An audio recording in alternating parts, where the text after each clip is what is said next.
It's your boys, Pierre Saint Stitch, here with another Republican debate analysis. Look at this. Oh my God, here with Adam Friended, the guy who said he wasn't going to play the harmonica, but is. Adam, can you explain to the voters in America why you said very clearly in the past that you were not going to play the harmonica, but you clearly are right now? Well, let me tell you, PSA Sitch, I believe in the American voter, okay? And the American voter has spoken. They have said, Adam, we want you to play that harmonica, and if you don't, we will protest. So Listen, I'm listening to our fans. Can I interrupt here? Dana, can I interrupt here? As the only person on the stage who has also been a streaming partner with Adam Friended, can I interrupt you? Please, please, Dana, please, God, Dana, let me interrupt. I am a very important person. I know no one cares about the state of North Dakota, but please, Dana, please, let me interrupt. Let me tell you about why the federal government's bad. That's all. The federal government is the root of all the evils in the world. So true, so true. Should I do a search on my notes here to see how many times I wrote the word cringe? Because I feel like I'm in double digits here. Was it every time Borgen opened his mouth? Burgum. Booger? Yeah, Booger whatever. Burgum? Whatever. Yeah. Oh, God, he's so bitter. So many people were so bitter. And the fights even just seemed kind of like... lackluster? Slap fights. I mean, it was not looking pretty. Okay, so I guess we'll give our overalls, and then we'll kind of do the same thing we did last time, and we'll do a breakdown, and we'll go through all the questions and answers. Okay. Okay, yeah, give me your generals. I went first last time. I'll let you go first. Is that true? Did you? Yeah, I did. Totally. Okay. I'll go first if you want me to go first. I'll go first. Listen, America, I'm not afraid of going first. This is why you elected me, Sitch, to be the front name in the Sitch and Adams Sunday show. All right, what did you think? What was your takeaway? I thought that America is a great nation. Oh, okay. Well, anyway, that's a given. Let me answer for real. Okay. So to me, it seemed very clearly that all the candidates really, really, really listened to the talking heads, all the polling data from the last election, because especially like Vivek definitely did. He was like in completely different mode. It's so funny because everyone was criticizing Vivek last time. Like, oh my God, he's on the stage. He's insulting all these people. He comes off as like this young, egotistical a-hole. Like he's in his place, blah, blah, blah, blah, blah. And then it's so funny. This debate, he's all like, everyone on stage is a hero. All the people around me are the best people I've ever interacted with. Just the very smell of Ron DeSantis just fills my lungs with love. I'm pretty sure I'm sporting wood right now, just being so next to Tim Scott. It was hilarious. He did like a complete 180 than he did on the first election and the first debate. And like, it was very clear that none of the people on stage were buying any of it. They all still hated his guts. They were all still trying to like attack him with everything they got. And it was very interesting. I felt like the moderators hated Vivek as well. I don't know if you caught that. I felt like the moderators hated everyone. I felt like all of the questions were so pointed. Yeah. I mean, one of my biggest takeaways was the Republican Party has got the memo that Latinos hate their guts. Like they're doing everything in their power to turn that around optically. Yeah. I mean, let's get a moderator with the thickest Latino accent that we can possibly get. Like I want her on the verge of speaking Spanish here. Right. So yeah, that was one of my big takeaways. Mm-hmm. I mean, stylistically, it seemed kind of like a halfway between a Republican debate and a Democratic debate, which I'm not necessarily against. Well, they're obviously trying to cater to minority voters. You didn't sense that in all the questions. I mean, look, they literally brought up Ronald Reagan and said, "Look, Ronald Reagan did amnesty. Yes. How about that?" Oh, okay. So I think the Fox News, I agree with you, was trying to do that. I don't think any of the candidates on stage didn't seem like they were doing any of that stuff. Well, no, but that's the interesting thing because they kind of have to walk this line. Right. Yeah, because obviously it's a Republican primary. So, well, Well, I'll get into the intro because the well, I just want to talk about their behavior first before I talk about Fox News because I think Fox News has its own agenda here, which is very fascinating to talk about. But Yes. if yeah, so it's just not only Vivek, but it felt like most of the other candidates too kind of were trying to listen to everyone's reaction from the previous debate and then change their behavior accordingly. Vivek was just like the most apparent because he did a complete 180. The Right. only person that I didn't think did that at all was Pence, who was just literally more I will be that great neoconservative Republican that no one wants anymore. Please elect me for president in the year 2008. Like, it was so weird. I don't know what he's running for or to. Yeah. Pence had a please clap moment very early on in the debate that I was like, okay, this guy's just toast. Like, he should just be taken off the debate stage right now. It was he obviously rehearsed this line, the line about where Biden belongs in the unemployment line. Oh, yeah. He's like, he doesn't deserve to be in office. He doesn't belong. Look, he doesn't belong on the picket lines. Oh, that's right. He belongs in the unemployment line. And he even paused there. Yeah. And I swear I heard somebody cough in the audience. And he kind of stared into the camera like, oh, God, should I say please clap? This is the point when they're supposed to clap. And from then it was just over. And that was like his first question out of the gate. Yeah. That was supposed to be his big opener. Yeah, he's done. He's not he's not even going to be in the next debate. He was never gonna. I mean, he might be in the next debate, but he was never shot anyway. I mean, come on. But look, the best thing that guy could do for America now is to step down.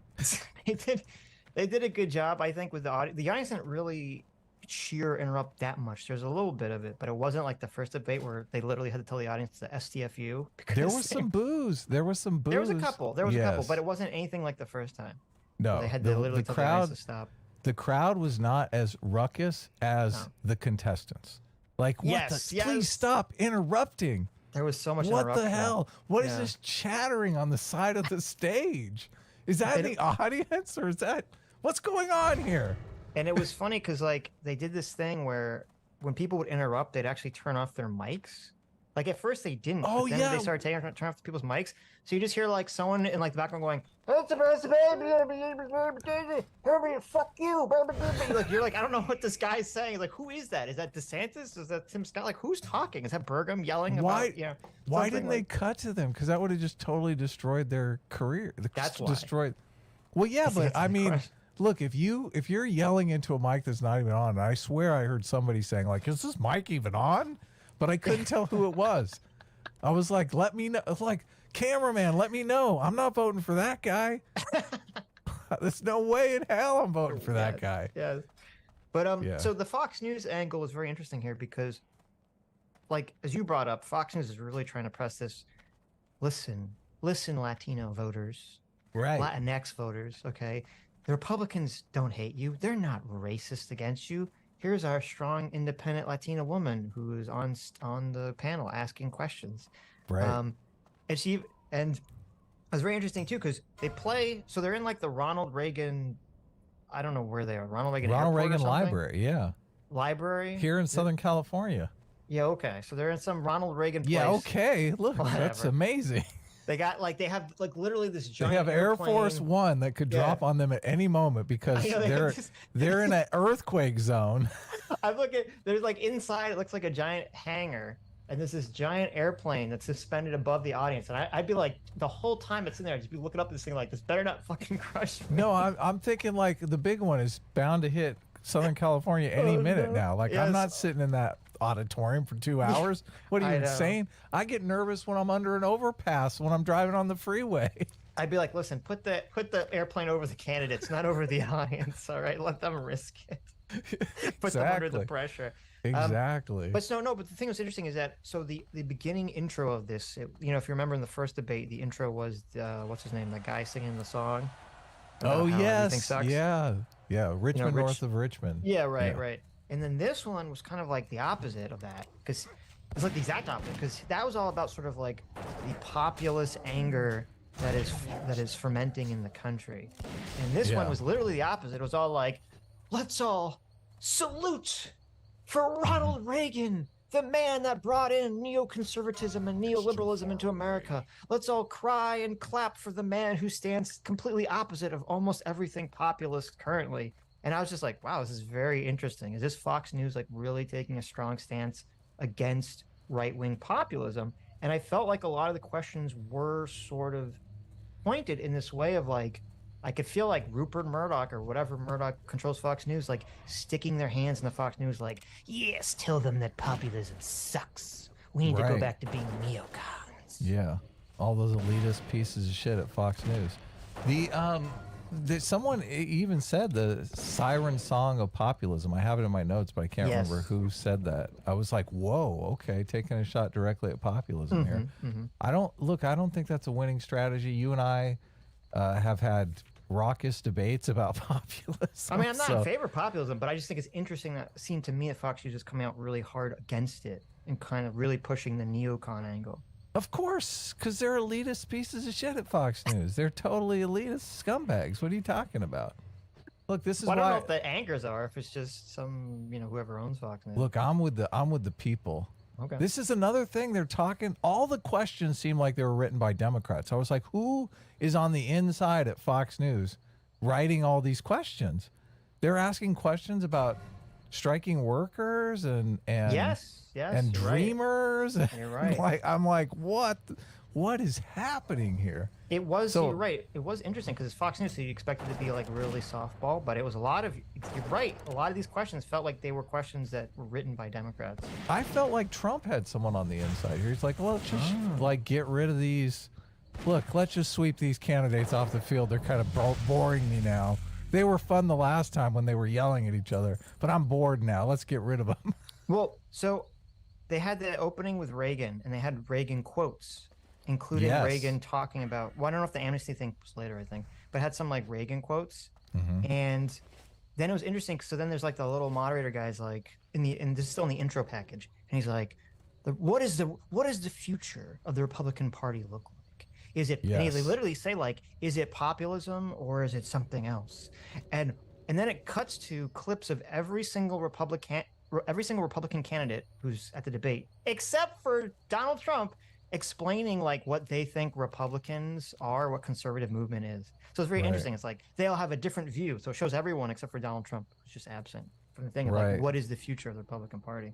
Fox News hates Donald Trump anyway. Well, he's not there. I mean, I'm assuming if he was there, they would have showed a clip. But. Well, I think they do hate him though. They would love to have him there, but I think one of the reasons he's not there is because he snubbed the Fox News people, didn't he? Yeah, no, I agree. So, and that's why the first time, he went on Tucker Carlson, which was like an extra nanny boo boo because they fired Tucker of course. Carlson. Exactly. Ha, look, I'm here on Twitter. I'm here on X. Look, this platform doesn't even have a proper name and I'm here. It's just a letter. Yeah, exactly. So the intro was super interesting. They asked, what does it mean to be a conservative? Which I'm like, what? What? You're rethinking the whole conservative brand now? Yeah. You don't even know what it means to be a conservative? That's how far things have gone? Wow. That just completely stood out to me. But they had the usual, how do we get this economy thriving? How do we eviscerate the federal government? Yeah. Like, what is our role? How do we cut the federal government to nothing and take over the entire planet? Right. It's so hilarious to me. Okay, so I guess we'll get into it. So the first question is kind of interesting. They throw a bunch of, and this is, I guess, like really hits you with like as you're saying, the Democrat questions. They hit them with like, I know how all these people are having all these economic problems. Right. Gas is too high, unemployment, food, inflation. They hit them with all these things. Right. Okay, all these economic stuffs. They don't talk about the culture war at all. Well, for they a long time. They did bring up political polarization, which is kind of culture war. Sort of, right? But They don't know no gays or transes or wokeness or anything like that. It's all later, like, third act. Later. I'm just talking about this like introduction. It's all like economic stuff. It is, yeah. And then they asked Tim Scott of all people the very first question. Yep. And this is where your Democrat question comes right at the gate. He says, "You said Ronald Reagan was ultra mega based for firing the strikers," talking about the heroin strikers. and and then I think he says the person says, Tim, you said that if they strike, they should be fired. Would you fire all the striking auto workers? Right. You supported Reagan then. What say you now? Yes. Right. Yeah, because if you don't know, there's like a lot of auto workers were striking or still are striking, and Joe Biden showed up on the picket lines, and yes, that's what 3 of the big 4. Right. And so, do you remember what Tim Scott's answer was? Let's talk about the border crisis. Am I close? That was it. You're right. I wrote total dodge in my notes. He just went whoop dodge. It's so hilarious when people do that. And then look, this is why the moderators were out for blood. Yeah. Oh my God, they were not letting him dodge one bit. They were like, "Excuse me, Mr. Tim Scott. The question was about the auto workers, you dumbass." He's like, "You're right. Thank you. Now, back to why we need to build the wall." I was like, "What?" Yeah, exactly. Right. Yeah, exactly. He totally dodged. He just went off about immigration, which is fine. But I think Dana Perino's even like, "Listen, we're going to talk about immigration later in the debate, but this is a question about the strike." Yes, totally. And he's just like, "Whatever. We need to build the wall. Shut up, Dana. I'm not answering this question." And I was like, "Okay." I mean, I don't think it looks good if you're you're asked the very first question in the debate and you give, dodge like, the world's most obvious dodge. It's like, okay. Totally. Yeah. Right. Look, he's thinking to himself, why did I get a Democrat question? What, am I at the right debate here? Well, it's interesting because I guess that's the $1 million question is like, is the Republican Party in favor of the strike or against the strike? It's kind of confused. That's what's so interesting about this right now is like, I feel like all the Republicans are kind of confused about exactly. They don't really know what they should be saying to win support. Yeah, no, they're totally lost. This was a fascinating debate just in terms of that. Yeah. And I feel like that's why kind of Vivek is like, I feel like he's like a shortstop or a cat that's trying to go in 2 different directions at the same time. Yeah. He's always like trying to do this tightrope walk where he's like trying to appeal to literally every possible Republican position, which is impossible because a lot of them are completely contradictory to each other. Because they ask him the same question. They say, well, Vivek, you said you would support the strikers. And then he said, well, listen, I don't like the union bosses, but I have sympathy with the striking workers. And I was like, oh, okay, that's like an interesting way to like try to finagle, the answer to be on both sides of it. But then he immediately pivots away. He gives like this weird kind of like almost what you'd expect from a Democrat. He gives this answer about how his parents had a lot of hardships growing up, with their own jobs, and how labor didn't have enough power when his parents were growing up. But then, and you're like, oh, this is weird. I'm like, did I walk into like the Democrat debate? What's happening here? He's giving like a weird Democrat answer. But then he immediately does this hard right turn back into, and that's why the workers should not be protesting the auto people. They should be protesting at the White House. I was like, wait, what? They should be protesting inflation. They should be protesting the auto workers should be protesting the lack of oil drilling in America. And I'm just like, okay, I guess. Whatever. Yeah, we need growth and deregulation. Yeah. And Bidenomics sucks. And look, I'm not a victim. Yeah, that's right. He's like, listen, the big problem in this country is, he's like, I support the strikers, but the big problem in this country is victimhood mentality.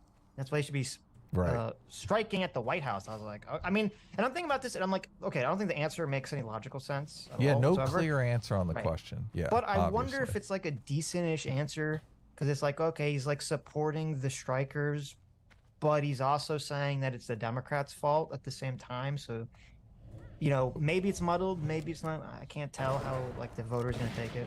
He took a shot at the union bosses, but it wasn't a clear answer on the problems, the worker problems. So nothing really spectacular there, obviously. No. So the theme of this debate was dodge. I feel like almost everyone dodged almost every question. There was so little actually addressing any of the questions that were asked. Like the first one, I felt like DeSantis did a lot of dodgy DeSantis, but everyone else was sort of answering the questions. And this one was like everyone just dodging everything constantly. Yep. And this is why I said I think they looked at, DeSantis did the best in he did the best in polling after the debate in terms of people perceptions of him. And so like, oh well, Dodgy DeSantis dodged everything and did the best, so we got to start dodging everything in this debate. Oh, in the last debate, he dodged everything and got away with it. Yeah, right. So I think that's why they all started just saying, listen, DeSantis dodged and he did well, so we're all going to dodge ourselves. Right. Yeah. We'll just answer the questions that we want to answer. Right. Yeah. Look, they're all looking for a moment. The thing about this debate was all of those rehearsed lines that they had to basically steal the spotlight and be that moment just fell flat. They were like interruptions between things. Like nobody got a solid applause line off. Yeah, that's which true. I mean, except for maybe Chris Christie at the very end of it when he did the Donald Trump thing, but that's I don't. It's so late in the game. I feel like everyone's tuned out by then. So yeah. Then I guess they moved on to income inequality, and pivoted over to Pence. And Pence did the did his Biden doesn't belong on the picket lines. He belongs in the unemployment line. And the guy coughs, and he has his please clap moment. Do you have any more on that, or? No, he gave a very boring answer. He didn't really give an answer, except he just made that. He had that failed big moment, and I guess that was it. And they moved on. It's just like okay. Yeah. I mean, I looked at him. I mean, he's kind of like looking into the camera, kind of demoralized, and I was just like, okay, like he knows it's over. He knows it's over. He's got no power. I mean, he didn't give up. He was saying a lot of stuff during the rest of the debate. I don't think he gave. I don't think that was the moment that Pence gave up. So I will disagree with that. Well, it's just a giant chasm. Like, I feel like there was audience reactions in the first debate when he started doing the patriotism thing. When he was like, January 6th. Look, January 6th didn't even come up in this debate. It was like the centerpiece of the last debate. Right. He maybe they moved on from that. Last debate, it was like, I did my duty for the country on January 6th. And this time it's just like, move along, old timer. Like, well, there wasn't, I mean, to be fair, there wasn't a lot of audience, as I said, there wasn't a lot of audience interaction, I think, that much in this one. There was a couple laughs and cheers, but it wasn't like before where there was like, the audience was very raucous. You know why? Because they were afraid of that airplane falling on their head. It's like, if we get too loud, that airplane might get destabilized or something. Look, it's in Southern California. All the Republicans in Southern California are like afraid to say anything. Oh, maybe that's it. They've been trained well. There you go. They're like, oh God, I hope the wide shot doesn't see me here. Yeah, exactly. The people who are in the front row are like, wait, do I have to be in the front row? Yeah. Someone could see me. They're all scared. Okay. So who's after Pence? Scott? Yeah. Scott was up next. What did Scott say? It was still on income inequality, right? Yes. And Scott, basically gives his standard, I grew up in a single parent household in the hood speech. So I understand working class Americans. Right. But nothing spectacular. Nothing substantive about what would actually change. Yeah. Yes. He said something later in the debate. I'm not going to spoil it. He said something later in the debate that I assume that you wanted to like pull your hair out when he talked about growing the economy. Oh, look, most of my notes are around the economic stuff because I'm just like, oh my God. Well, most of the debate was about economic questions. Yes. But he made this comment that I was like, I could sense the MMT-ness in Adam going, "Oh my God, you idiot!" Well, look, you got to stop referring to it as MMT because it's not really MMT. It's just regular economics. Basic economic theory. Exactly. Yeah, maybe. But we'll talk about when we get there. Okay, so then it goes to Nikki Haley. Yeah. Nikki Haley. Right. Who was like, inflation is the real problem. That was the answer for all the people's problems and the striking auto workers. She said, inflation is a real problem. It's Biden's fault. We have to help small businesses. No one is willing to call out big businesses, which I was like, oh. I mean, that's kind of interesting. She's playing to the populism. She's willing to call out big businesses. Though I don't say no. It's kind of interesting saying no one's willing to call them out because I feel like everyone is essentially calling out big businesses right now. except for maybe the Democrats, which is kind of interesting. So she pitched also a middle class tax cut, which I was like, yes, what? that's true. What? That's true. Yep. Finally, look, middle class tax cut. That's great. Like if Republicans want to be the party of tax cutting, middle class tax cuts are the thing to do. Yeah, give middle class tax cuts, give small business tax cuts, go after big businesses. Sure. I mean, I'm not against any of these things. I'm all in favor of that stuff. So sounds good to me. Then we had our good friend again. Yeah. Boogerum, Doug. Who interrupts the Spanish host to like muscle in here. Yes. And totally he says tramples all over it. I'm thinking, oh man. And he says the same thing that good. He says the same thing says in every answer to every question. He says, whatever is going on in America that's bad, it's Joe Biden's fault because the government is interfering with free markets. Right. Yes. And I was like, well, what does that have to do with? The question was about the auto worker strike, and I was like, okay, where's he going with this? What does that do with the auto worker strike? They're striking because of government interference, and his argument was that the reason they're striking is because the government is subsidizing the creation of electric cars. Yeah, EVs. And I was like, what the hell does that mean? I don't know what he's talking about. I mean, I understand the government's subsidizing that, but what does that have to do with the auto worker striking? He didn't connect the dots, so I don't know what he was talking about. Well, not only that, the reason why the auto industry has all of these production costs is because they're switching over to EVs. They've talked about it in the worker situation. So, I mean, the EV subsidies. Okay, so are you saying his argument is that because they're being subsidized to build EVs, they've decided they want to build EVs, which makes them change, which increases the cost because they have to change production to EVs? That's headcanon for his argument. He didn't actually make his argument. No, he didn't make. That's what I'm saying. But I don't even know what is the argument. Someone had to. Well, make his argument is that, you know, the government is picking winners and losers, and we need to stop doing these government subsidies. But I mean, I think EVs are inevitable, subsidies or not. So, look, I guess I'm not really in favor of the subsidies. I mean, well, maybe subsidies have gotten Tesla off the ground. I don't know. I guess I really don't know much about it to have an opinion on. Well, yeah, I mean, I don't subsidy angle.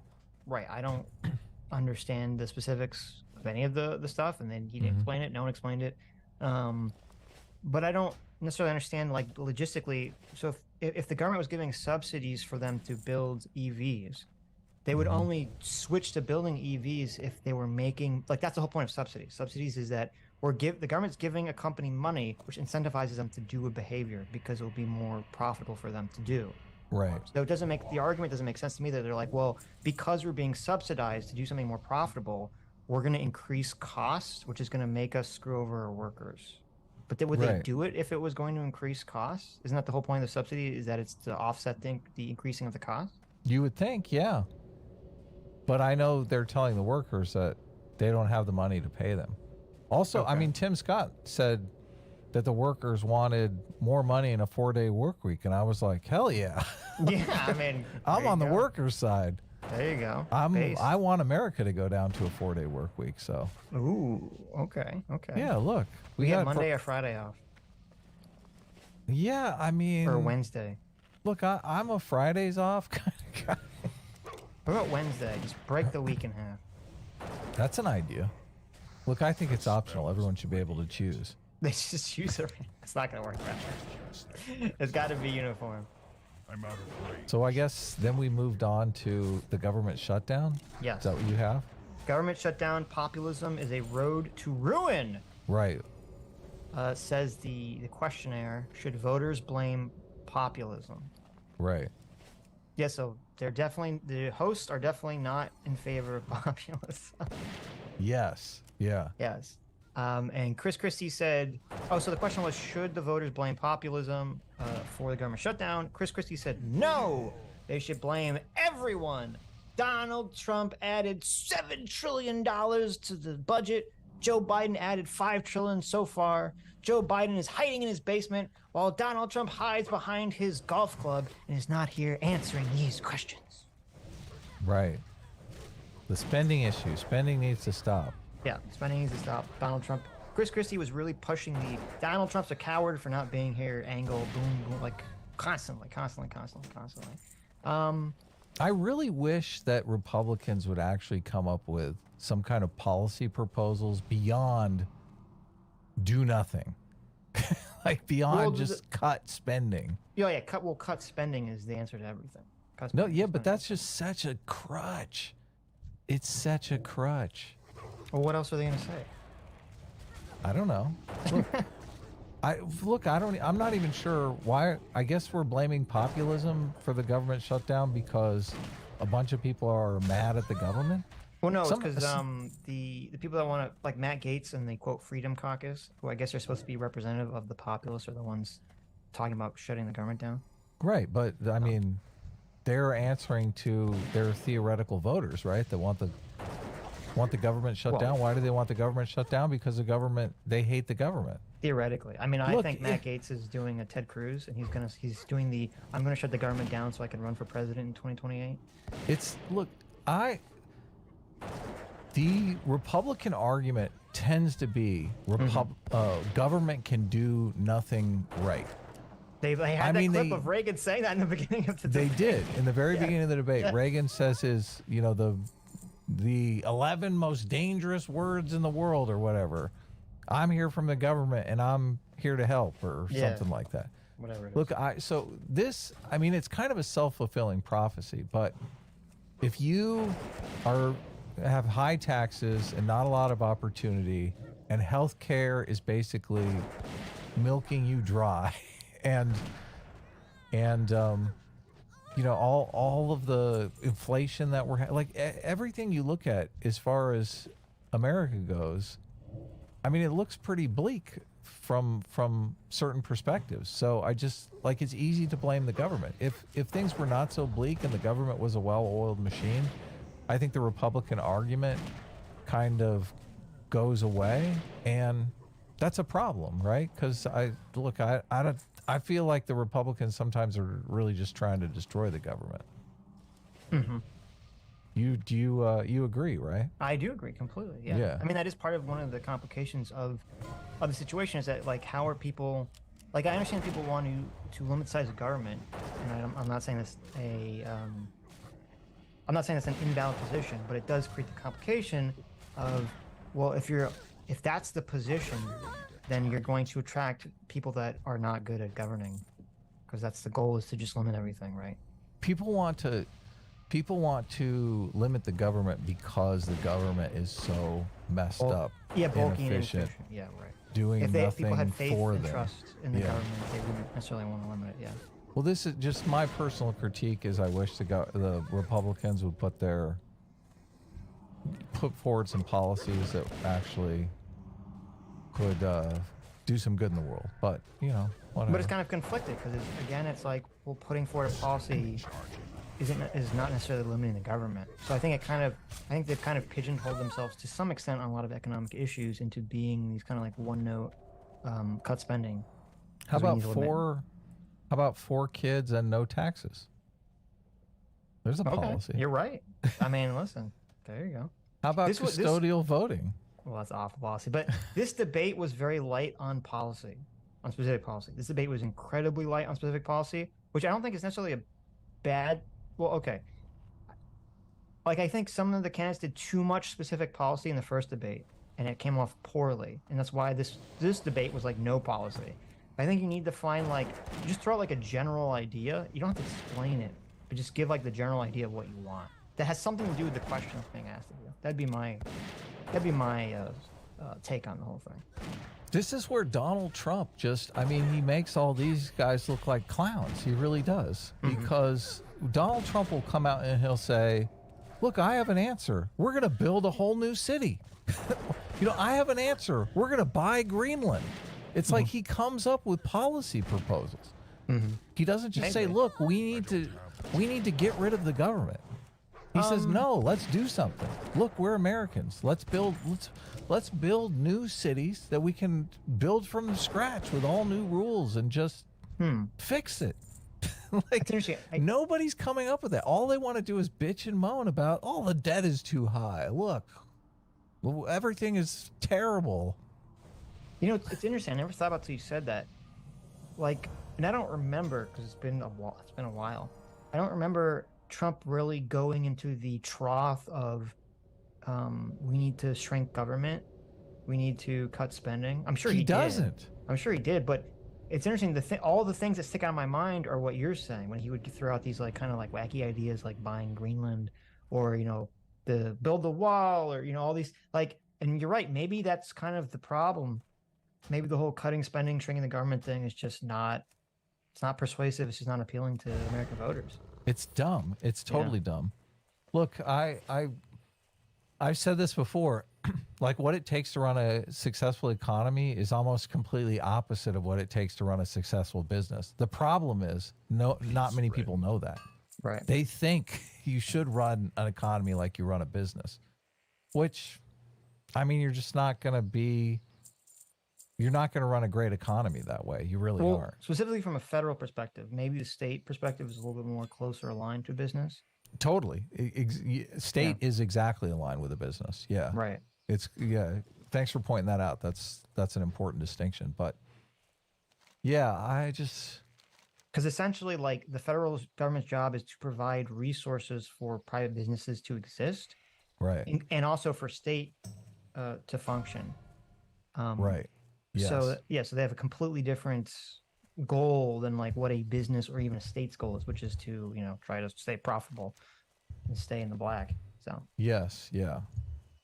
So, okay. But I'll bring more of that stuff up as we get into the economic stuff. So where are we so at? then after Christie gave his thing about Trump hiding in the golf club, all the candidates started talking over each other for literally 30 seconds. I don't know why. Mm-hmm. And no one could understand anything that was being said. Right. They all just started arguing with each other. They all wanted to talk.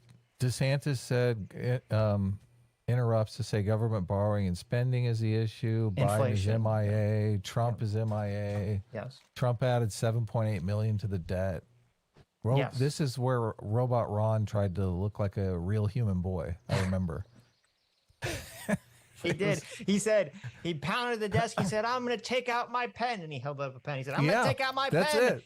And I'm going to veto all the spending bills. Look, guys, look. I brought a pen to the debate. Yeah. I'm going to veto those spending bills. I was like, all right, good for him. He's going to veto all the spending. It's my veto pen. My lucky veto pen. Yes. Right. So then they ask a weird question about daycares. Yes. Which I'm like, am I at a Democratic debate? Yes. Daycare? They said daycares are closing down across the country. Uh-huh. And they said, Tim Scott, you tried to pass some legislation that had something to do with these daycares closing down, but your legislation failed. Why should anyone trust you as president to not also be a failure? Oh, wow. I know. Question. Jeez. Did they really? God.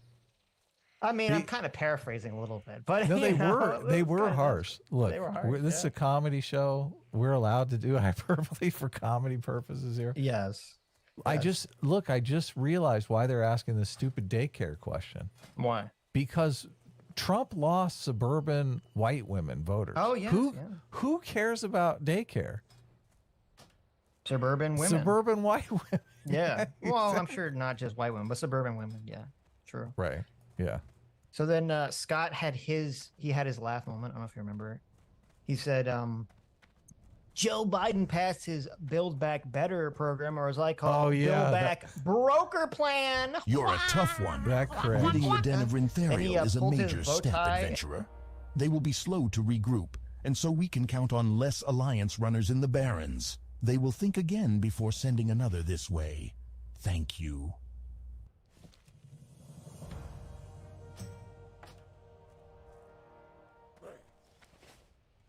And his, he honked his nose and his bow tie spun in a circle. Build Back Broken. Was it broken or broker? I thought it was Build Back Broker. I thought it was Build Back Broken. Well, whatever. Same what principle. Build Back Broker? Is that like stockbroker? No. Like you're broker now. than you were before. I don't know. Oh, whatever. maybe it could have been that. Yeah. Anyway, so he had his little laugh line. Nobody laughed or cared. Right. Then he said that we have to cut taxes for Americans, and we have to let them. His whole thing was we need to cut taxes for Americans to let Americans keep their money so that they can go fend for themselves, I guess, when it comes to daycare. Yeah, he said something that just I was like, what the fuck? Daycare is $15,000 per kid. Mm-hmm. I mean, that's pretty crazy. What is that? $1,000 a month for someone to watch your kid for a bit? I just okay. I mean, that more than $1,000. Was he talking about for a private person or for like government spends 15,000? Do you have an armed security guard or something guarding your kid? Look, maybe but his proposal is double the child tax credit to pay that $15,000 per year. And I'm like, well, what if you don't make 15,000? You're like, what is the double the child tax credit? How does that pay the 15,000 per year for kid if you don't make it? But I don't know. Seem crass and yeah, not a great answer for a guy who doesn't have kids. Definitely hits a lot of the right-wing intuitions of cut taxes, give money back to the people. But, right. Look, I'm all for cutting taxes. Right. I think they should cut all the taxes. There you go. Then Vivek came up. Right. This is very funny. So, like Vivek, very famously, first debate, he insulted everyone on stage and triggered everyone. And then they attacked him relentlessly and, for the rest of the debate. Right. So now he does the exact opposite. The first thing he does is he says, listen, I love every single person on this stage. Every single Republican candidate on this stage, I want to give a big handy to. Okay. Even the women on the stage after the debate. Please, I love you guys so much. A consensual handy. I mean, it's up to you. It's up to you. Listen, it's up to you, but I want to do it to you because I love you all so much. Okay. Just being near Ron DeSantis, the energy and excitement of Ron DeSantis, I can just feel it emanating off of me. It's just charging me up. He was oh my God, he loves them all so much. It's so funny because he's just like trying to do. It's very, very obvious trying to do the exact opposite. He's like, please don't mention China. Yeah, he's like, please don't mention China, which does mention. Please, he's like, listen, guys, I'm on your side. Don't be mean to me again. I know people didn't like that I was mean to you. Listen, I'm totally on your side. We all love each other, right? I got schlocked in the polls for attacking you guys, so we all love each other, right? We're all best friends now. And Isn't he like second? I think he's second place in the polls now, so I think it worked out for him. He is, right. But people were criticizing him heavily for like how being aggressive a debate he was. Bro. Yeah, exactly. Debate, yeah. So then they say the real divide. Then he says the real divide is between the majority of us who love America and the fringe extremist Democrats. To fly quickly through the divide between the populace and the non-populace is a fake divide. Okay, so he's trying to say, oh, all Fox News, they're all focused on this populism versus populism. That's all BS. It's all really like the freedom-loving Republicans and the evil woke Democrats, essentially, was his answer. Okay. And then Doug Booger, he just kept trying to interrupt every 2 seconds. I don't know why. He kept trying to interrupt Vivek every 2 seconds, and it looked really bad. He tries to interrupt on the childcare stuff. It's so cringe. Yes. Yeah. Because he keeps saying, I'm the only person on stage that's ever done anything related to this question. You need to ask me this question, even though I'm the one candidate no one here cares about. He did that same thing on the energy stuff. Like, dude, nobody cares. Yeah. They invited you just as a friend. Just sit over there and be supportive. They invited you out of pity, Doug. Shut up. I know. It's funny because so the way it was arranged was that the person in the middle has the highest poll numbers, and then it kind of alternates going out from highest to lowest. So he's all the way at the end in the nosebleed section because no one cares about Doug. He's at the kids' table. Right. He's like, that's why I want to answer on childcare. Look, I'm even at the kids' table. Okay. So then they had the clip. They literally played the clip of Ronald Reagan granting amnesty to illegals that came to America. And they say, Chris Christie, you are a big, fat. And everyone's like, oh, flip-flopper. And they're like, oh, okay.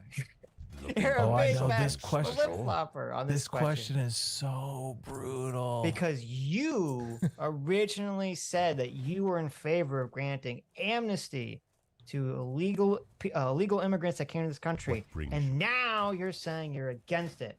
What do you have to say to America? And Chris Crispy, Chris Crispy, the wind on the plains, you are Krispy Kreme, Chris Crispy.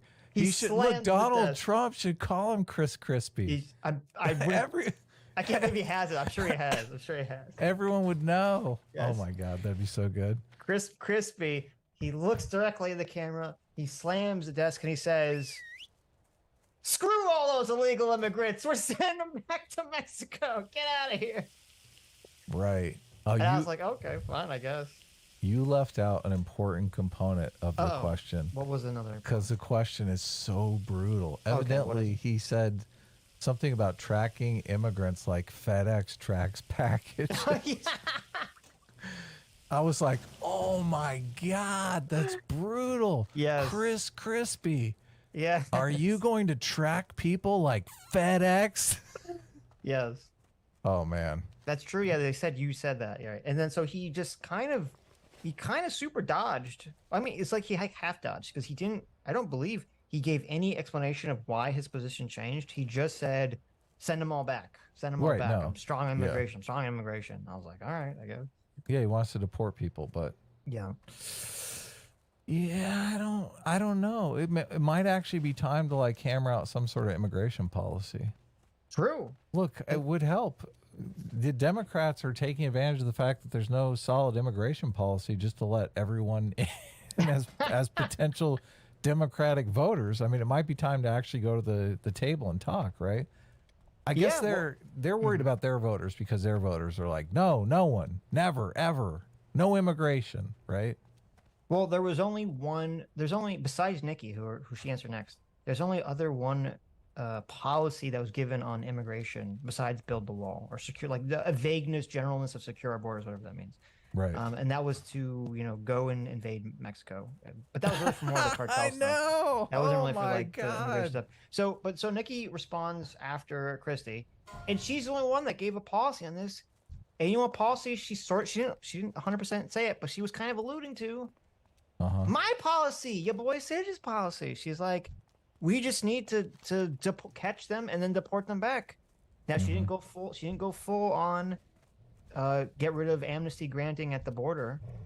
I'm so shocked none of Republicans have ever suggested this. Even if that's not like feasible, I'm just shocked that none of them have ever suggested this.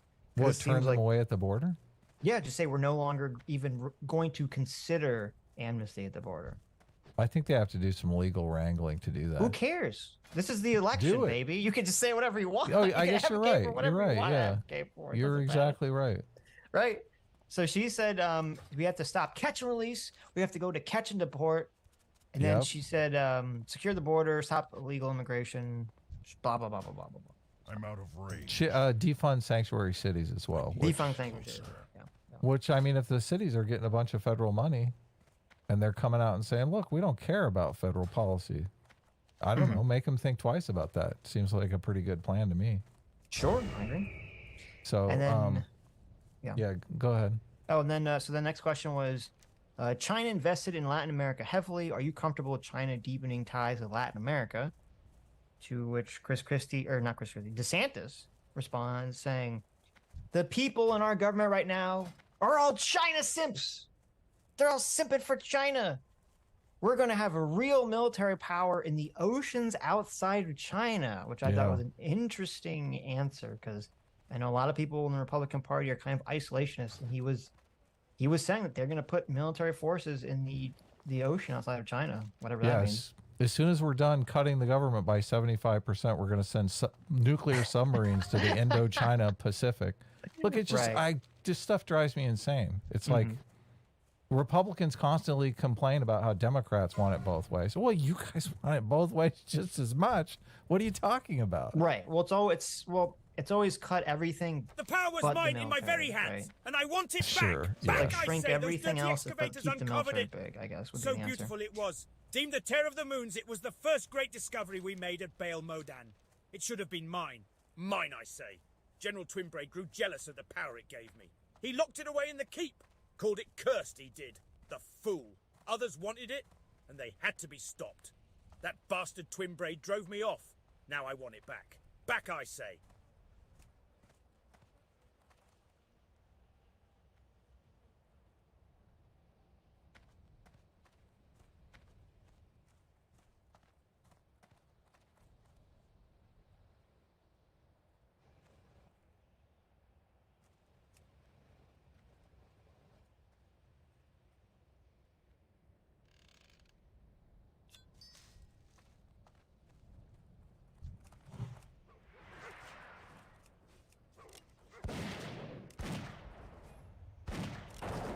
Just what you want. Right. You want a giant military with no administrative state to make sure that it doesn't do anything nasty. Yeah. Like, come on. That's a good point. And then he says that America should become economically independent from China, which is interesting. And then he says ban anyone from China owning land in America. We're going to choose strength, not the surrender to the CCP. Now, all these answers, I'm like, okay, fine, maybe, you know, whether I'm in favor of these policies or not. None of this has to do with the question, which is, how do you stop China from strengthening its relations with Latin America? So. Well, look, our audience knows that I've recently changed my party affiliation so that I could vote in the Republican primary. Look, I'm not a fan of Donald Trump. I think Donald Trump is not necessarily a good direction for the country. I think it's kind of a going backwards a little bit. I know. You mean Donald Duck? Yeah, Zip-a-da-zoo! I'm not sure I understand. I'm not sure I fully understand that joke, but, okay, but we'll get into it. When we get there. Yeah. So, but Ron DeSantis did said something here that made me think. Look, I'm voting as far as it goes. I'm voting for Ron DeSantis in the primary as it goes. He said he banned the sale of land to CCP people in Florida. Yeah. What the hell? Why is that? Did he say Chinese, or you say specifically people in the CCP government? Just, I think, from foreign purchasers. Yeah. Right. Yeah. So, and he said, look, we need to do that across the United States. And I keep thinking, hell yeah, Sure. we do. I'm on board. What are you talking about? I can't believe this is a thing. So foreign nationals can just buy our property and just let it sit empty because they live in some place where they're worried about the state collapsing and they want our land, our homes to be their piggy bank? Look, it's bad enough that Americans do that. We're letting foreign nationals do that? Hell no. I don't know if they're... I would agree if only... I don't know if they're like buying land and just keeping it empty. I'm assuming that's not what's happening. I'm assuming... That's what they said in the debate. Yeah, but I don't know if that's actually... Yeah, I don't know if that's what actually happened. You don't know I'm if it's assuming what's true? going on is that they're investing in American real estate because it's just a market. And we have free markets, so anyone who wants to spend money on it can spend money on it, including people from other countries. Right? Yeah, let's change that law. We literally we have a housing shortage. Like, yeah, maybe this is BS. Yeah, but they're not living. I don't think they're wait. I don't think they're living in the house. I don't care if they're renting the house out. Okay. Look, I'm serious. Tell these people wouldn't that wait a minute. If we banned foreign people from being able to own land in America, would that not decrease demand for land and thus decrease house production? Look, if they want to buy property to run a business or something like that, look, right. I'm listening, right? Okay. If they want to buy property just as investment property to rent out to Americans, hell no. Talk to me. Hell no. I'll say, listen, my intuition, I 100% agree with you. I don't want, I mean, 100%, I don't think there should be anyone that involved with the CCP government should be able to buy land. And my intuitions tell me that, yeah, I don't think anyone from China should be able to buy land in America. But I don't know what kind of effect that would have on, the free market. So. Look, if we have families that want to buy single family homes, and those those families are being outcompeted by Wall Street businesses who are turning around and turning them into rental properties, regardless of if they're foreign nationals or not. I mean, it's worse if they're foreign nationals, but I don't think we should do that either. Okay. I think Americans, look, we need to really rethink our housing policy here. We need families, owner occupied buyers to be first in line for all property.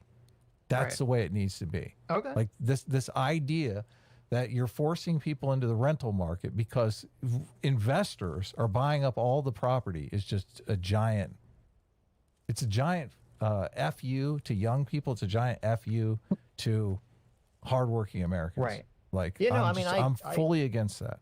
I agree completely. I don't know how you would do that, but I agree with. Look, it's called law. It's called laws. No. Okay, that's not what I meant. But okay, look, whatever. if you're, yeah, if you should let the get through. If you have, look, there's a lot of different ways that you can do it. We have a lot of questions to get to tonight, Senator. I don't know if that's. Well, look, this is. I just want to bring this up because this is definitely a point in DeSantis's favor right here. Like the idea that we're letting foreign nationals buy up our property, and use America as their piggy bank, has to stop. And Ron DeSantis is saying, "Look, I did it in Florida. I'm going to do it in America." There you go. This debate is very light on substance. That was one of the substantive things that was said. Yeah. Okay. So Scott tries to interject. Cringe. That's what I wrote. Why does he keep interrupting? Cringe. Scott did a lot of interrupting in this debate. And I don't think it looked good for him. So he said, like, we're a country in surrender, muttered under his breath. Right. No. I just the moderators were, they were devils. They were not having it. You just need to stay in line once you realize. Right. Yep. Yeah. Yeah. So the next question was Vivek. They said, Vivek, you want to end birthright citizenship and expel children. This is so.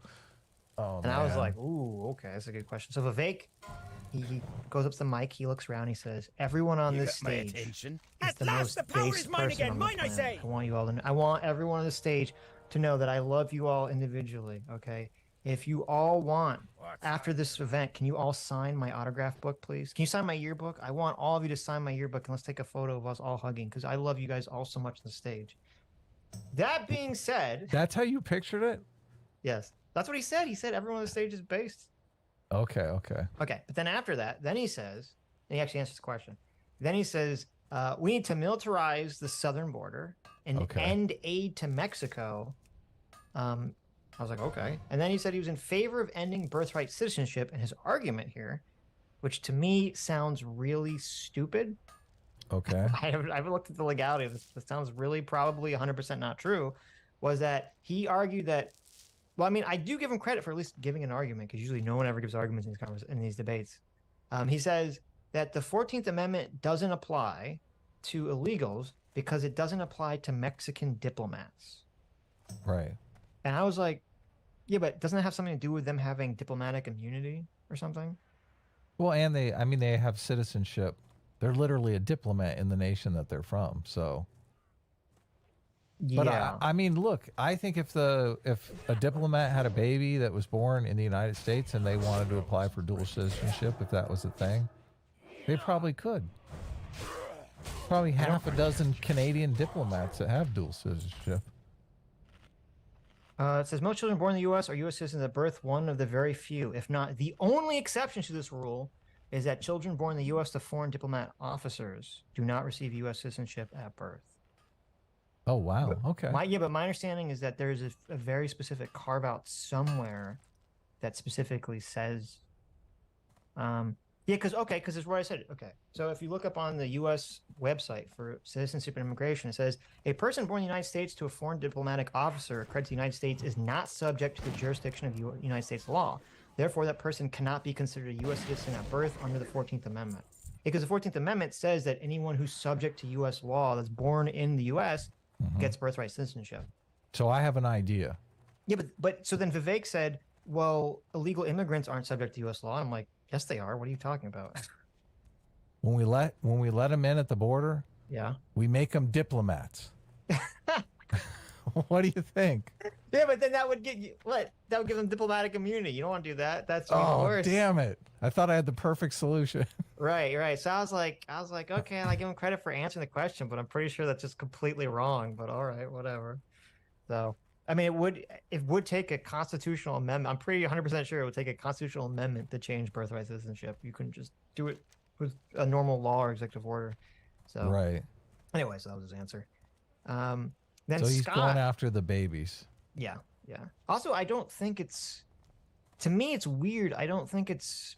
I just don't perceive it as being a popular take.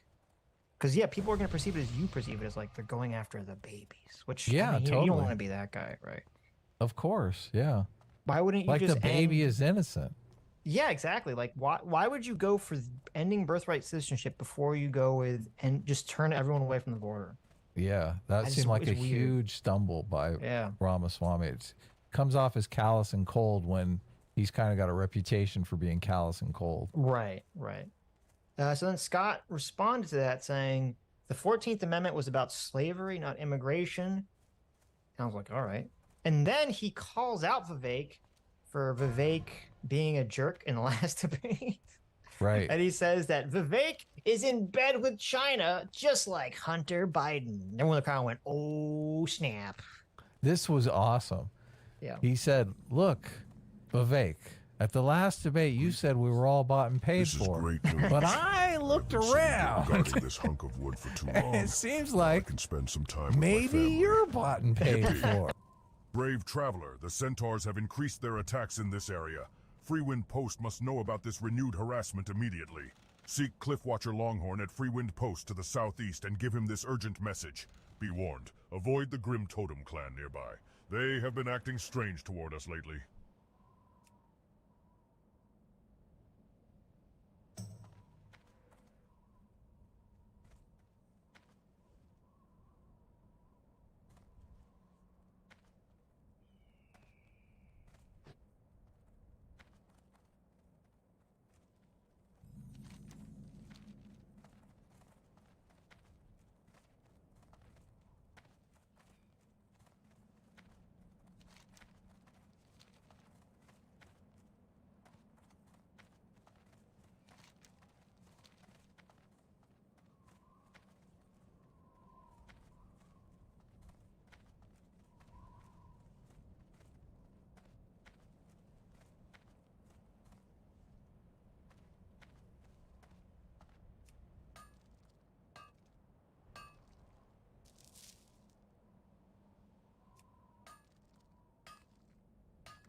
This is great. So many people hit him with this because it was like an instant dog pile as soon as this came up. Everyone was like, yeah, I kind of heard that too. What, Vivek, what's up with this China business that you were in bed with the CCP and all that? Yeah, pandemonium completely breaks out. But just before we move on to that, like the birthright citizenship thing, he said that had to do with slavery. So I don't know anything about the history of the 14th Amendment, but that was basically to say that slaves are citizens. Slaves are citizens. Okay. Right. Yeah. Which is true. My understanding, that is why it was passed. So. Okay. But so it became kind of a loophole for undocumented migrants. Yeah, because the way the laws, it just says if you're subject to U.S. laws and born in the U.S., you become a citizen. That's all it says. Right. So, I mean, Sitch likes to call them illegals. There you go. So listen, I ain't no wokey. Okay, I ain't use PC language, but I know. Look, it's interesting. No, but I haven't done research. You're the more.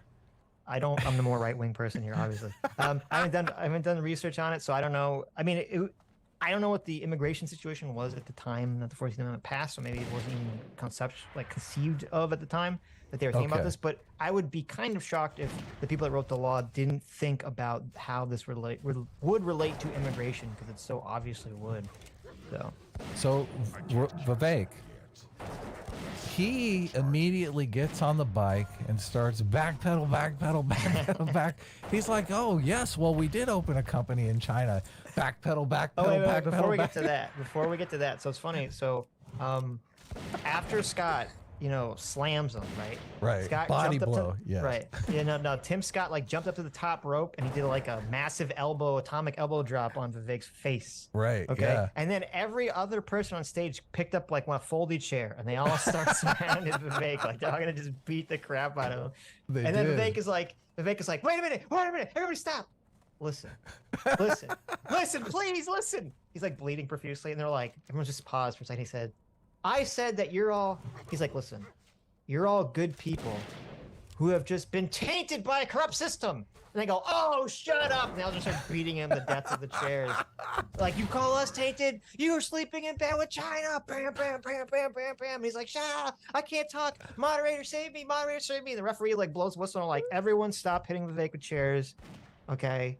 Give him like a 5 seconds breather, let him actually respond. And then everyone grumbles and go, okay, Vivek, what are you going to say? Right. And what did Vivek say, Adam?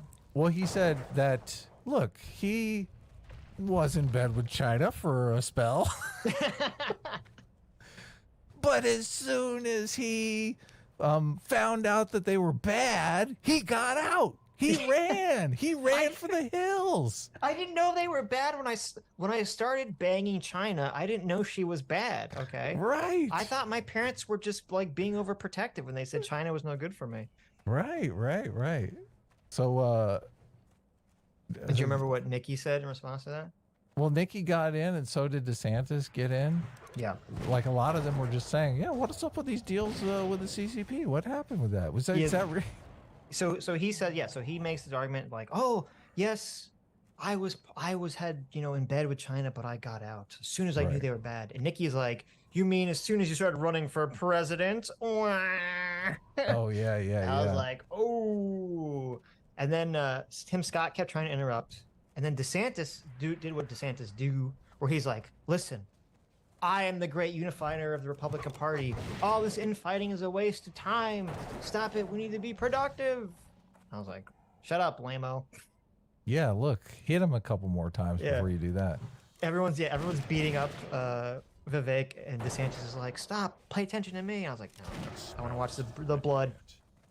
Okay, so then they have a question on, they asked. Well, no. Okay. Pence. Oh, no. Delivered the final body blow. But he does, but we're not there because they asked Pence a question about DACA. Okay. Which is another immigration question. Okay, and DACA. That's when Pence says, before I answer this question, let me just run up and kick right in the balls. Exactly.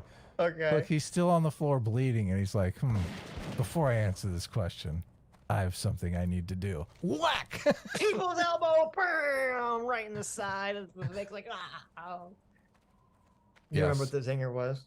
Well, go ahead. I know he says, I'm pretty sure Vivek pulled his business out of China around the same time he first started voting. I know. While you were off gallivanting with China and not voting in American elections. Yes. Yeah, that was good. That was good. That was kind of redeeming for Pence. I give him permission to be at the debate now.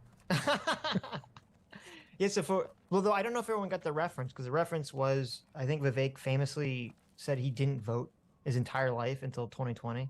Yes, yeah. So yeah, they're like, oh, okay, you didn't pull out of China until Also, it made him look young. It was a very good zing because it makes him look young. Because you're like, oh, is he not voting because he's like a small child or something? Right.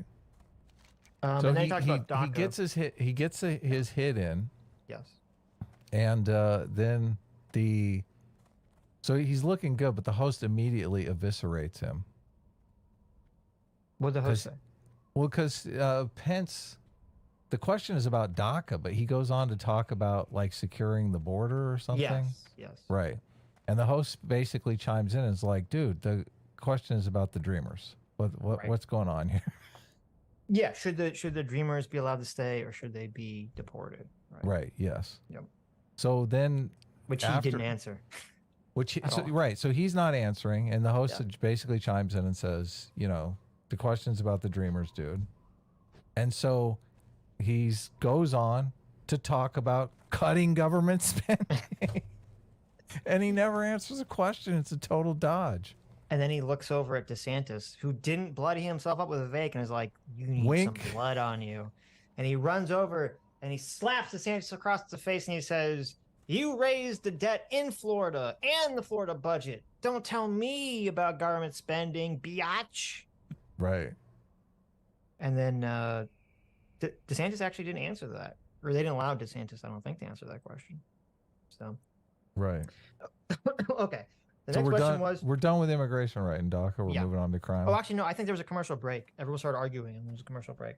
Right. So, okay. Okay, so then the next question was, how will you make America safer with rising crime? Right.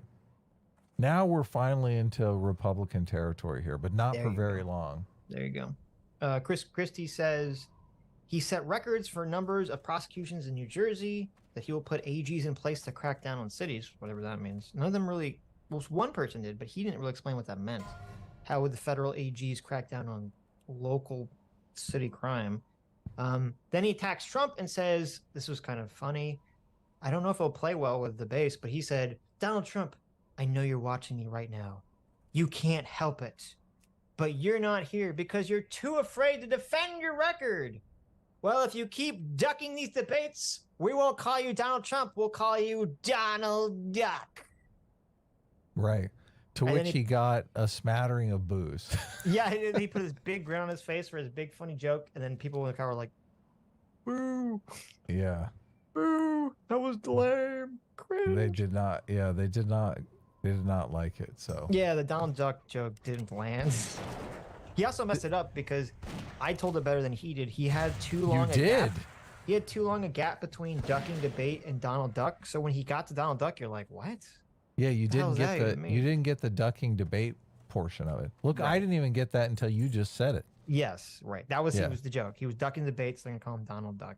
Right. I was like, oh, it's like a dad pun. I was like, I know. Oh. You know how I feel about puns. I do.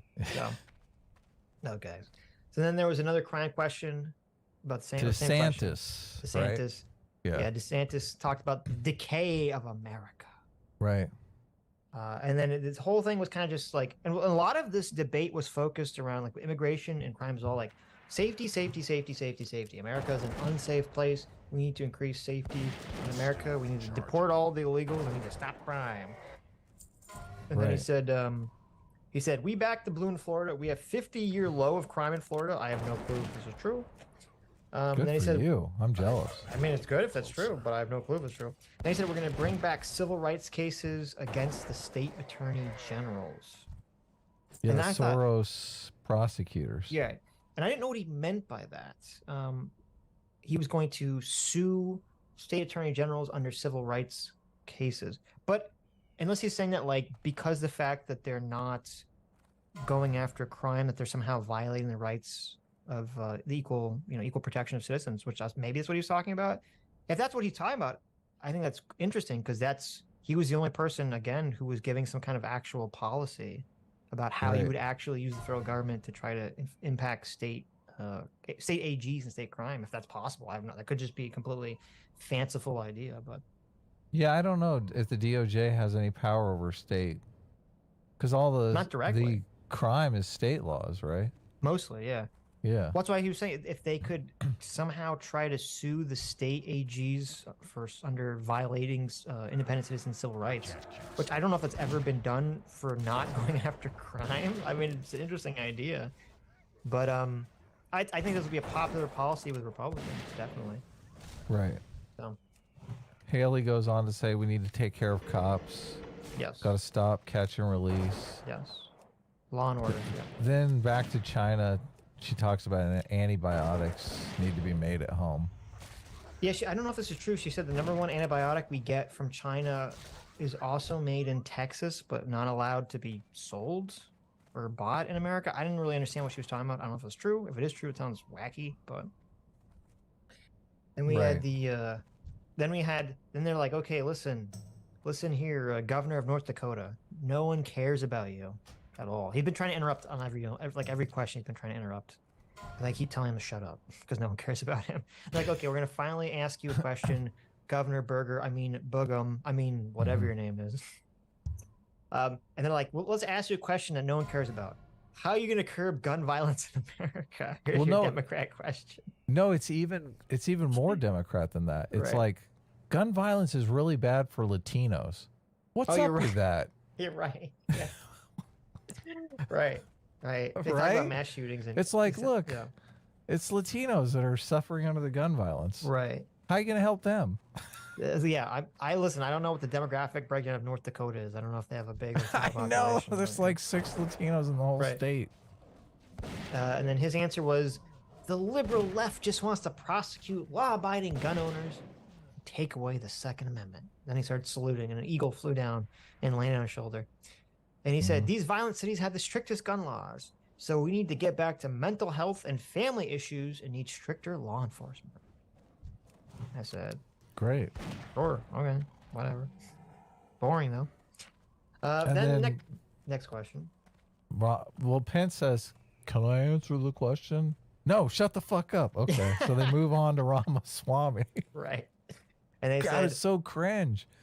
It's so cringe when they ask and they tell them no. It's like, it immediately says, not my president. Yeah, you're right. It's very emasculating. It is. Yes. Oh, God. So Ramaswamy. So the question to Vivek was, fentanyl is being smuggled in the country by U.S. citizens. What are you going to do about that? Something like, I forget the numbers, like 50% or 40%. Are you going to do something? I don't know why it would matter if it's U.S. citizens versus non-U.S. citizens, but whatever. And then Vivek's answer to this was, the wall is not enough. We need to use the United States military to seal the border. They're tunneling under the border. They're driving trucks underneath the border. And I was like, okay. I don't know if this is true, by the way, but okay. Then he says, we have a mental health problem in the country. They're lacing drugs with fentanyl. We need to go back to faith-based approaches that restore meaning and purpose in people. Which, again, he said this the first time. I don't know what the fuck that means. I don't know if that means they're going to pray the drugs away. And then he says, kids should not be using addictive social media products. Right. So he kind of had like the shotgun approach of just like throwing out like 6-7 different things about, drugs. Right. Kids are buying fentanyl on Snapchat. Yes. That comes up later. Yeah. He actually, later in the debate, says that he's in favor of banning social media for any kid under 16. I was like, oh. Right. That's not going to be popular. Yeah. I mean, does that include voice chat on Counter-Strike? No. I mean, social media. So. Okay. I don't know if that includes Discord, though, but. So DeSantis, I don't know what the question is, but he answers the same question. Okay, same question. He agrees with Vivek, and he wants to use the military to go after the drug cartels. Right. Which, I mean, I think him and Nikki Haley were kind of, yeah, we just need to invade Mexico and take care of business. Yeah, she said later, she said that there'd be special operations, which not quite like an invasion, you know? It's like, what does that mean? I guess it's like, you know, they're gonna have SEAL Team 6 go in there and take them out. Yeah, it's annoying because I don't understand enough about the situation, because it seems like very simple. Like, why don't they just go there and kill all the drug cartel people? Like, it can't just be that simple. You can't do that. I'm just assuming it's not that simple, because if it was that simple, we would have done it already, right? There's a question that comes in later where the guy is like, the president of Mexico has evidently called everyone in the last debate that was talking about, you know, just invading Mexico in this cloak and dagger type way, called them scoundrels. And the host is like, "Are you a scoundrel?" I can't remember who. Yeah, they're asked, like, "No, we're just based." Yeah, I'm in fate. Listen, if that would work, if it would literally work, where you could just have the military go in and kill these cartel people, and that would actually solve the problem. I mean, I'm 100% in favor of that. I'm assuming that's not that simple. So. Yeah, I guess. Look, we have innocent until proven guilty here in the United States, but the good thing is they're not in the United States. There you go. In Mexico. Yeah, no, look. This is. I'm a little. I don't know that this is a good idea. I would imagine that they know who the big cartel heads are. I don't think it's a question of like innocent until proven guilty. So. Yeah, I don't know. It is kind of like if someone was doing that in the United States, if China came over and they were like, "We're going to murder your drug dealers," I don't know. Yeah, we obviously wouldn't like that. But then again, Mexico's like a country that's like ravaged by cartels and corruption. Right. Well, I mean, they're working on it. I mean, I hope so. They're coming closer to American standards. Okay, that's good if that's true. Yeah. I think so. I think they're on the path. I hope so. On the narrow corridor to liberty. All right. We'll see. So the next question was healthcare? Yeah, they go to Pence. And they said, the moderator looked at Pence. They said, "Look here, you motherfucker." Right. Mike Pence, you old man, you. Mm-hmm. You said, piece of shit. Yeah, he said, "You piece of crap." Okay. Mm-hmm. He said, "You and Donald Trump claimed that you were going to repeal and replace Obamacare. But you didn't, you losers. You didn't repeal crap. Why should the Americans trust you to deliver anything?" Right. Wow, jeez, rough question. Oh my God. Yep. Tough. And then Pence responded by saying, well, he wanted to talk about mass shooting first, which was a question that was asked to Berger like 10 minutes ago. And I was like, the one that he got cut off, the one that he wanted to answer, but she said, "No, shut the fuck up." Yeah. So he's like, he's back. He's bitter. He's like, "I never got to answer that mass shooting question. Right. I'm going to answer it now." So Mike Pence has a very interesting policy on how to stop mass shooting. So I was like, all right. Yes. Let's talk about that. So he's like, "I'm sick and tired of mass shootings." I was like, okay, that's good. I'm going to Congress to pass a federal death penalty for anyone involved in a mass shooting. We have to mete out justice. Right. They're dead in 24 hours or less. Yeah, and then he looks at DeSantis and he said, "It's insane to me that some mass shooter in Florida is not going to be put to death. He's going to spend the rest of his life in prison." Right. And I was like, that's stupid. Oh, really? I ever thought that's stupid. I was like, okay, I don't even care. Like, honestly, go kill all the mass shooters. That's fine with me. I don't care about that whatsoever. Go kill them. Give them all the death penalty. Burn them alive. That's fine with me, right? Doesn't matter, because the whole thing was about stopping mass shootings, and the majority of these mass shooters kill themselves or get shot by the police. So how is this going to be an effective deterrent? Yeah. I mean, how about if we give like $100,000 bonus to the cop that gets the guy? I don't think that's, I mean, maybe, sure. But the question was on, like, how do we deter mass shootings, and saying that we're going to give all the people who kill themselves after they commit the crime the death penalty doesn't seem to me. Yeah, I mean, that's a good kind of point. missing the point, you know? Yeah. You're like, all right, I don't know. Okay, Pence, whatever. Look, I don't know if that's even possible to do that. I mean, various states have outlawed the death penalty. I don't know if the state outlaws the death penalty, if the federal government can come in and say, well, too bad for you, we're going to kill him. Well, you'd have to. Well, the question would be, could the federal government, and I don't know enough about this to answer the question, could the federal government pass a law that categorizes mass shootings or some category of mass shooting as a federal crime? Right. So that it would be under federal jurisdiction. Oh, I got it. Yeah. Right. And then it would be a federal death penalty for that. So interesting. Right. So then one of my favorite moments of the night, so he's having a back and forth with this host, right? She didn't let him answer the mass shooter question earlier, told him shut the fuck up. Right. Now he's answered it, and she quips back, yeah, the question's about Obamacare, bitch. You got 9 seconds. Yeah, so in the question she asked, you got 9 seconds, she tells him. So it was Dana Perino who asked the question, and in the question she said, specifically, you failed to repeal and replace Obamacare. Does that mean Obamacare is here to stay? And then Pence gives this whole thing about the death penalty for mass shooters, and then Dana says, yeah, I appreciate that, but does that mean Obamacare is here to stay?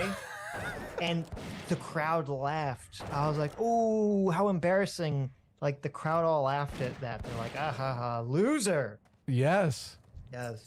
Look, no one's voting for Pence, okay? His poll numbers tomorrow are in the negative numbers. Yes.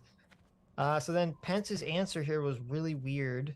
Mm-hmm. He said Donald Trump had a plan. Donald Trump planned to consolidate and did consolidate power in Washington, D.C., and that Pence's plan is to return power to the states and give the money and power back to the states and that also he would shut down the Department of Education and give that back to the states. I don't know what it has to do with Obamacare, but okay. I wrote down Obamacare refunds, and I can't even remember what he was talking about, but he just said that they were going to somehow dismantle Obamacare and give it back to the states. Look, Obamacare is one of their favorite punching bags. I'm no fan of Obamacare. I do think we need to work on our healthcare system. Oh, sure, but the question was Dana Perino said, you and Donald Trump made a promise, yeah. You said you were going to repeal and replace Obamacare. The Republican Party had complete control. I don't know if they had a supermajority, but they had a normal majority of the Senate and the House for 2 years while you were president, and there was no movement on repeal and replace. Why should we trust you to do it now? I think it's a completely valid question, and you didn't get an answer. So right. Okay, the next question was, can Americans trust you? Oh, they go to Ron DeSantis. And these moderators are shooting for blood here. They're out for blood. Yeah, he pulled out a bloody knife. And he's like, now that we've just eviscerated Pence. Yeah. He goes, Ron DeSantis, why should Americans trust you to fix anything, including insurance, when Florida is one of the states that has the biggest insurance problems in the country and one of the highest ranking states in terms of individual people not having insurance? 26 million Americans don't have health insurance in Florida. Yeah. Were they only talking about health insurance? Or is it just, because I thought they're also like tying it into a lot of Floridians have problems with home insurance. Home insurance prices are like through the roof, and DeSantis hasn't really done anything to fix it. I think it was health insurance because they were talking about healthcare. Yeah, Obamacare. Maybe. Right. 26 million. I wrote down 26 million Americans don't have health insurance. And he completely... this is weird. Like, overspending is to blame for everything. It's like, what? Yes. Yeah, of course. The government has spent too much money, and that's why 26 million Americans don't have health insurance?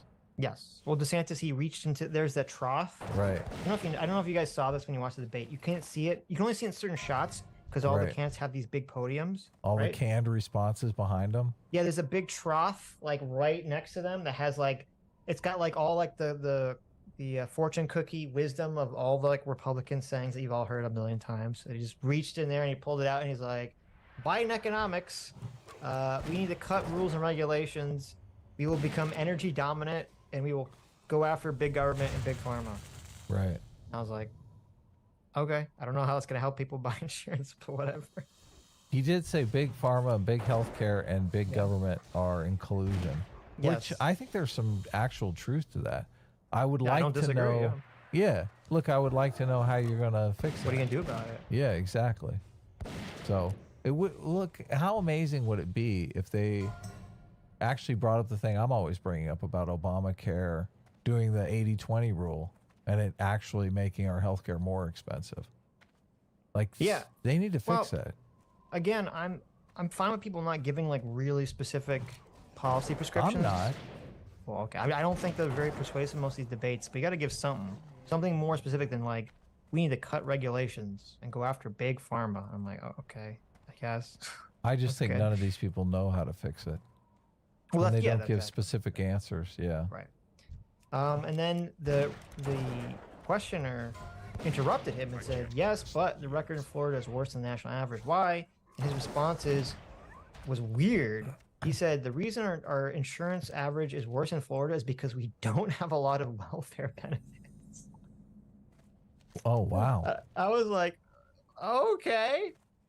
It was weird because I was like, oh, are you saying that so because you don't have welfare in Florida, people can't buy insurance? That's a bold answer, Cotton.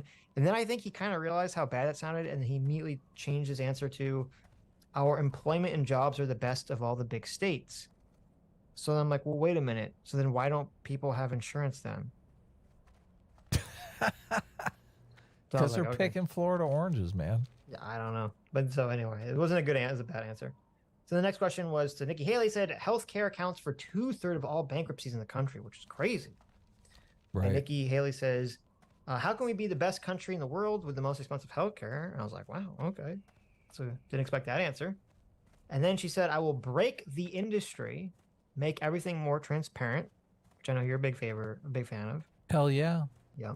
She kind of gave a story about how her mother, I think, was given some super expensive Tylenol at the hospital that she didn't even want. Yeah. And they even have an option to turn it down. Everything's already paid for. And I thought that was a good answer, or a good story to bring up about how, like, very often in the hospital, you don't even have a choice. Like, no one even says, like, oh, you know, are you going to pay for this? You want this? Blah, blah, blah, blah, blah, right. blah, blah. Here's a $45 aspirin. Right. And even when they do, because I know, like, when I've been to family members that have gone to hospitals and stuff, or had to have extended stays at hospitals, I never had, like, they'd say, like, oh, do you want XYZ? And then they would, like, scan it because they're going to charge you for it. But they never tell you, like, it costs this much money. Like, it's never discussed. Of course. That's how they screw you. Right. But then again, it's also non-elastic good, so it's kind of messed up that this is like how we have to, like, you don't want to be in like a hospital room and you're like in pain. They're like, well, listen, we can give you the painkiller, but it's going to cost you like $100. Like, it's just, no one wants that conversation. So, but then it's funny because she also threw in, I was like, okay, that was a good answer. But then she kind of like threw in the old Republican chestnut, which I was like weird. I don't think it fits with the rest of these answers, where she says that she wanted to go after tort law, which is the old classic, we need to reduce doctors' malpractice insurance, which translates... As if it's not all dirt cheap already. Right. Well, which translates into, we want to protect doctors from being able to be sued after they, you know, give you bad medical care. Yeah. Which, you know, that was an issue that Republicans have been pushing for many, many, many years. I haven't really heard Republicans talk about it now. I'm not sure that that's an issue that the Republican base would be in favor of, because doctors are probably seen as elites nowadays, and people are kind of pissed off with everything related to medical care. So I'm not sure that was a good angle for her to push on, though. I think she said it kind of like under her breath, so maybe most people didn't catch it or know what she was talking about. But. Right. And then Burgum interrupted, and he's like, listen, we're not talking about the real problem. Every time he talked, he said, we're not talking about the real problem. I know what the real problem is, okay? Right. I've been tasked you know to why recruit more healthcare wyverns for is so the bad in Master Wind America? Riders. Do you know? Their numbers are growing, and I myself hope to become a Wind Rider one day. However, we cannot train enough wyverns to keep up with the demand. Perhaps you can help me, adventurer. I need you to travel to High Perch to gather some wyvern eggs. From here, head northwest along the canyon walls to a ramp that will lead you into High Perch. Be careful. Wyverns are very protective over their eggs, and they will not be kind to intruders.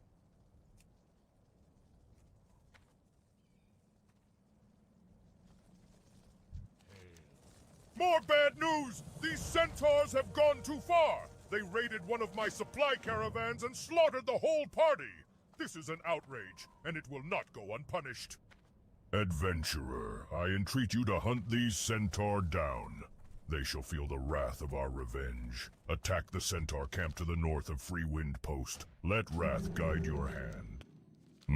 Yes. This phial of water will serve our purposes perfectly. Because of the shared ancestry of the Dryads and the Centaurs, the water of the Moonwells will enable us to breach the protection of the eternal flame surrounding the Centaur relic. Using the water you brought, you will be able to temporarily douse the flame that holds the Centaur relic. It will not work permanently, however, so you will have to be quick about it. You will find Splithoof Crag, the Centaur's stronghold, to the north of here. The flame is kept in Splithoof Hold, a heavily guarded part of the crag. Be careful, though. The Galak Centaur have great numbers here, and will be rather reluctant to surrender something so dear to them. A rumor has surfaced about an alien egg here in Thousand Needles. Those that report seeing this egg have failed to even get close enough to examine it in detail. Serpents guard the egg as if it's one of their own. I want you to seek out this alien egg and bring it to me so that I may examine it. Reports say the egg is located within a serpent den, but there are several serpent dens along the base of the cliff walls south and northeast of Freewind Post.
It's too far away.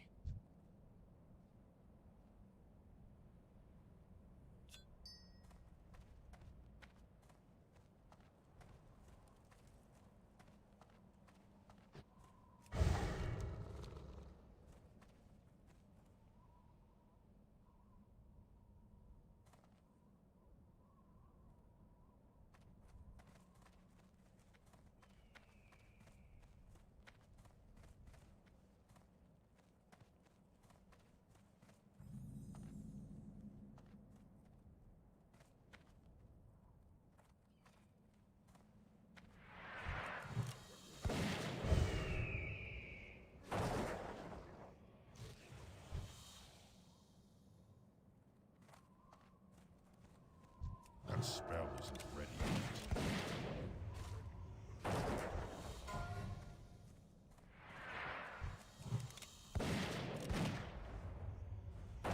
It's still recharging.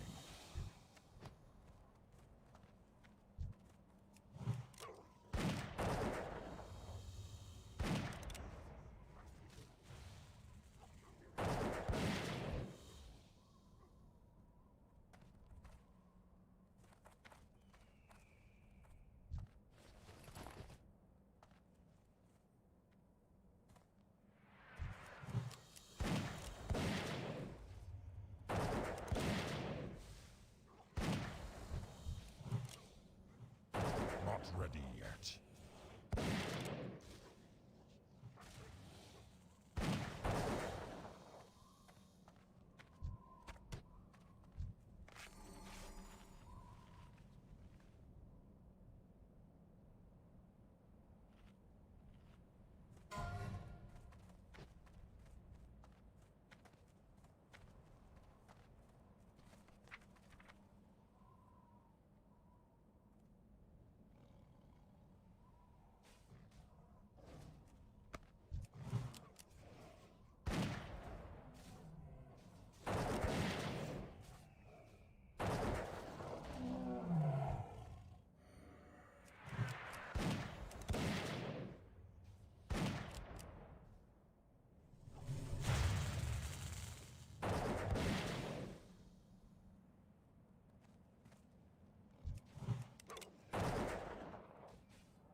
It's too far away.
How may I aid you?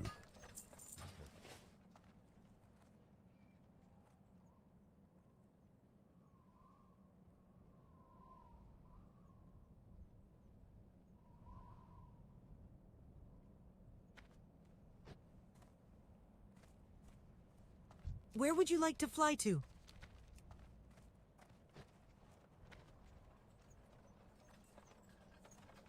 Greetings. Yes, finally. The mysterious egg has finally been delivered to me. Now let me take a closer look at this. What is this? If I did not see that with my own eyes, I would never have believed it to be true. Vengeance has come to Thousand Needles! Adventurer, Well, Adam... you must act quickly. Go now and seek out Motega Firemane. He is located at Whitereach Post, just northwest of Freewind Post along the road. He will know what to do.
why healthcare is so bad in America. I bet you don't know why. I, the governor of North Dakota, am the sole person in all of human existence that knows why healthcare in America is so bad. Right. And Mr. Burgum, if you could actually communicate worth a shit, I might actually know the reason too. But since, look, I didn't understand his answer at all. It seemed like maybe it I have it. I know what he said. I understood it. He said the reason that healthcare in America is so bad, get this, because the federal government subsidized all healthcare workers to use the same piece of software. And that piece of software they used is so bad that it made healthcare across the entire country just suck. Look, how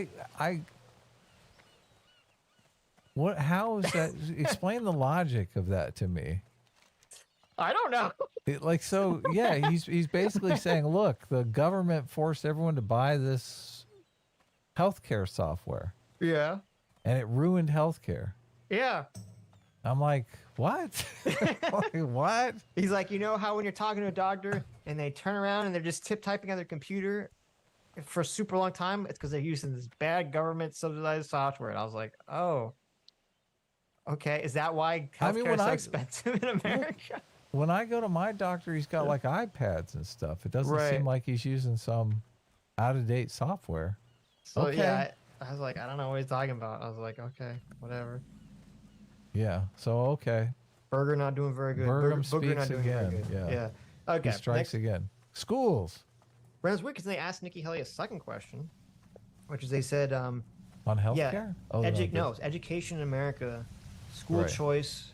Oh, okay. So then they said, okay, they're kind of doing the whole like we're attacking all of the candidates. So now it's their turn to attack Nikki. And they said, Nikki, you're in favor of school choice, but your state doesn't have school choice until 2027. People can't wait 4 years. They need an answer now. How are you going to solve this question? And she said, too many of our students are all dumb-dumbs. We have to make sure our kids can read. We need transparency in the classroom. So I was like, okay, that's good. We need school choice. All education programs should be moved from federal to state level, which I know is very big in the Republican circles, even though I don't think it's feasible. And then she said we need to bring back vocational training back to schools and then get rid of CRT. It was interesting because her saying get rid of CRT was one of the few actual applause lines so far that we've heard in the debate. Was talking about getting rid of CRT. Yep. Nothing else she said got an applause line, but that did.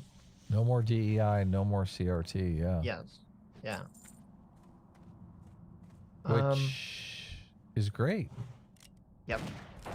Let's see. The next question was to Christie saying minorities are doing poorly in your state. Would you address them first? Which is like, why are we at the Republican debate asking a Republican candidate, are they going to address minorities first? Right. Look, what kind of crisis is this? It's crazy, yeah. Yeah. Chris Christie, of course, said, I'm going to address everyone, obviously. Right. Then he said that he's in favor of school choice. He brought the numbers of minorities doing better in schools up when he was governor. He said schools are run by the teachers' unions, not the parents. Big applause line for the teachers' union. And then he said, or for being against teachers' union.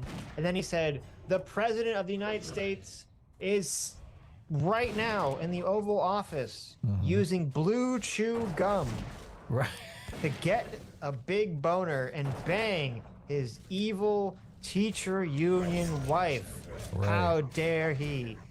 The teachers union is literally screwing Joe Biden right now. How can we destroy the teachers union when they have an agent on the inside? Right. And then everyone in the audience went, don't make us think of Joe Biden having sex. They all threw up on each other. Biden is literally sleeping with the enemy. Yes. There was a little bit of that collective like, ooh. Yeah. Why would you put that image in our heads? And then Chris Crispy. Then Krispy Kreme pulled out a little package of Blue Chew. He said, my statement's brought to you by Blue Chew. And then an advocate from Blue Chew came by and gave him like a $20 bill and he put it in his pocket. Yeah. Okay. Then they said, okay, now it's DeSantis. They had to go after DeSantis now again. it's another punch in the face for DeSantis. Yes, and they said, Ron DeSanctimonious. Right. What's your up? State. Racist. You big racist. Here on Fox News, we're going to say that your state said that slavery was based. Yeah. What's up with this racist bill that you have in Florida? What's up with you saying that slavery was actually good for black people? Yeah. Ron, what are you doing? Robot Ron. What are you doing? And then Rob was like, you know Fox News ran tons of stories about how this was all fake news. Yeah. So why are they doing this in the look? This is a complete mystery to me. Yes. Look, when this came out and the mainstream liberal press was attacking Ron DeSantis with this line that, was from the bill or whatever. Mm-hmm. Fox News was defending him. Why they throw this in the debate? Because why they basically accept the mainstream liberal press's narrative on this and say, look, Ron, why you do this? Well, I do. So I think, I guess I give Fox credit for this because they don't want to just be like, they don't want to get accused of just throwing a bunch of softballs to other candidates. Right. I think that's what's motivating them. So. Yeah, but basically, that narrative is completely a lie.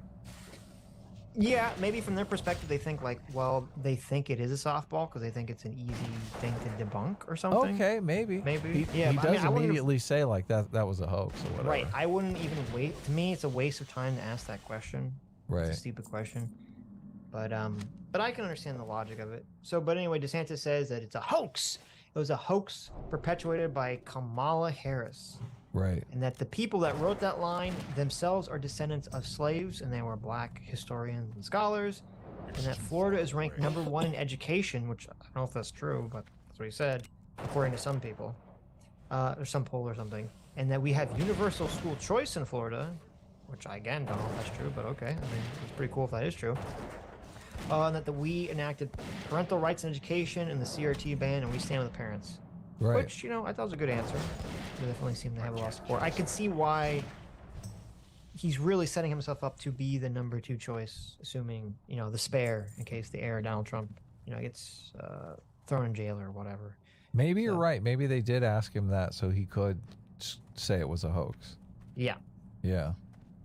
And then Tim Scott responded saying that there was no redeeming quality to slavery.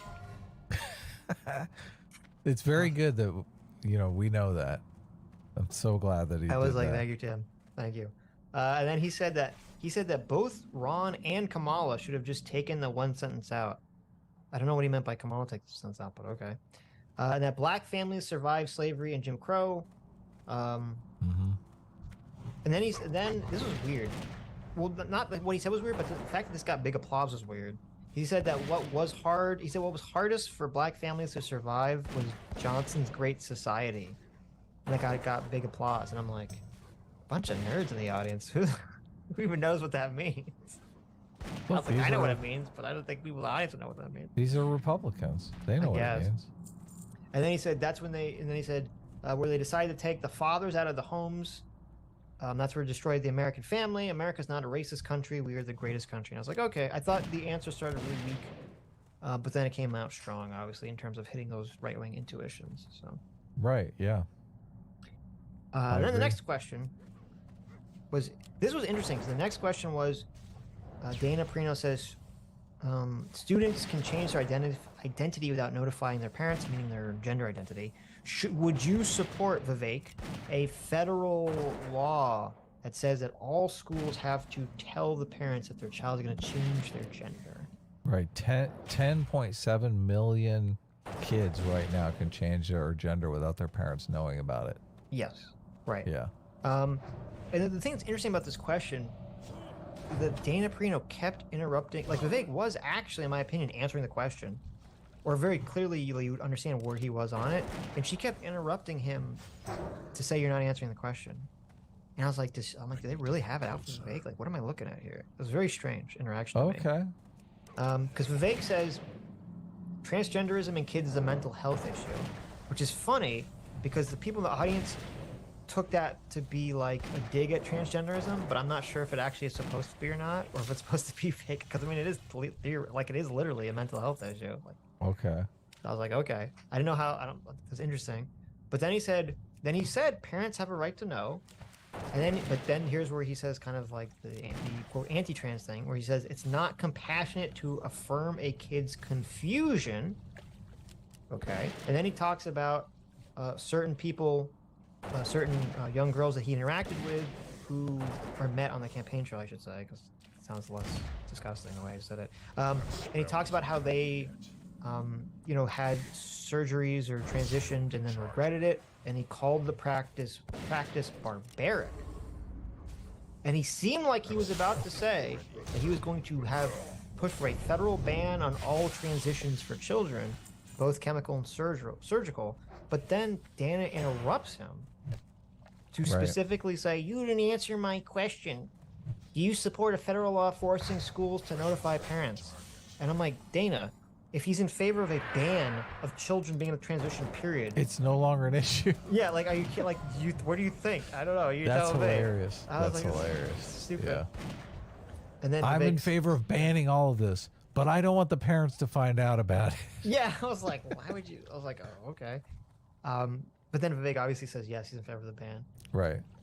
And then this is interesting. So then they go to Booger, because this is this far, is one of the most bizarre answers of the night. Well, no. So this is very calculated, because Booger of North Dakota has answered every question so far as everything's the federal government's fault. We need to reduce federal government power. Right. So then they ask him very slyly. They're like, okay, but are you in favor of increasing federal government power to prevent state schools or states from allowing schools to not notify the parents if their child is transitioning or wants to transition? Right. And so he said, this is a state's issue. Yeah, states' rights. Right. I was like, oh, I guess he's against the federal ban. He doesn't say it, but this is the implication. He says, we're not talking about North Dakota because we're good. What? And then he went, I'm a business leader. I'm a businessman. I treat people like customers. I have created more jobs as a business leader than anyone here on the stage. And he totally dodges the question about whether the federal government should force states to notify parents. So I'm assuming he would not. Well, he says he's not. He says it should be left up to the states. So. Well, he just said it's a state's issue. So I guess that's clearly him saying he wouldn't. But. Right. Okay, and then they asked Pence. Right. They asked Pence. A question about LGBT hate crimes. They're like, Pence, pray the gay away, Pence. Are you with me? Are you with me that you're like, what is going on here? Is this bizarre? Like, what is happening here? Yeah, no, it's very interesting. They were. Why did Pence get that question? I told you they were not pulling. I swear, like he's against gay, isn't he? I would think Pence is against gay marriage. Well, okay, here's the thought process. What if this is all... I mean, this is why you said you felt like they were paid off by Donald Trump. Yeah, maybe. Yeah, I don't know. Though I thought that Fox News is pretty not super in favor of Trump. I mean, at least that's like the rumor. That's the speculation, right? Yeah. I mean, we know Murdoch. I think Murdoch is in favor of Trump. But anyway. So they asked Mike Pence about the increase in violence against LGBT people. Right. And, he gives a decent answer on that. He says he will stand up for the safety and security of all people in America. Right. Okay. But then he makes a really gross old man joke. Right. Yeah. That he says. So it was bad enough that Chris Christie put in everyone's mind the idea of Joe Biden having sex, right? Right. So now Mike Pence wants to put the image of him having sex in everyone's audience, in the minds of everyone in the audience.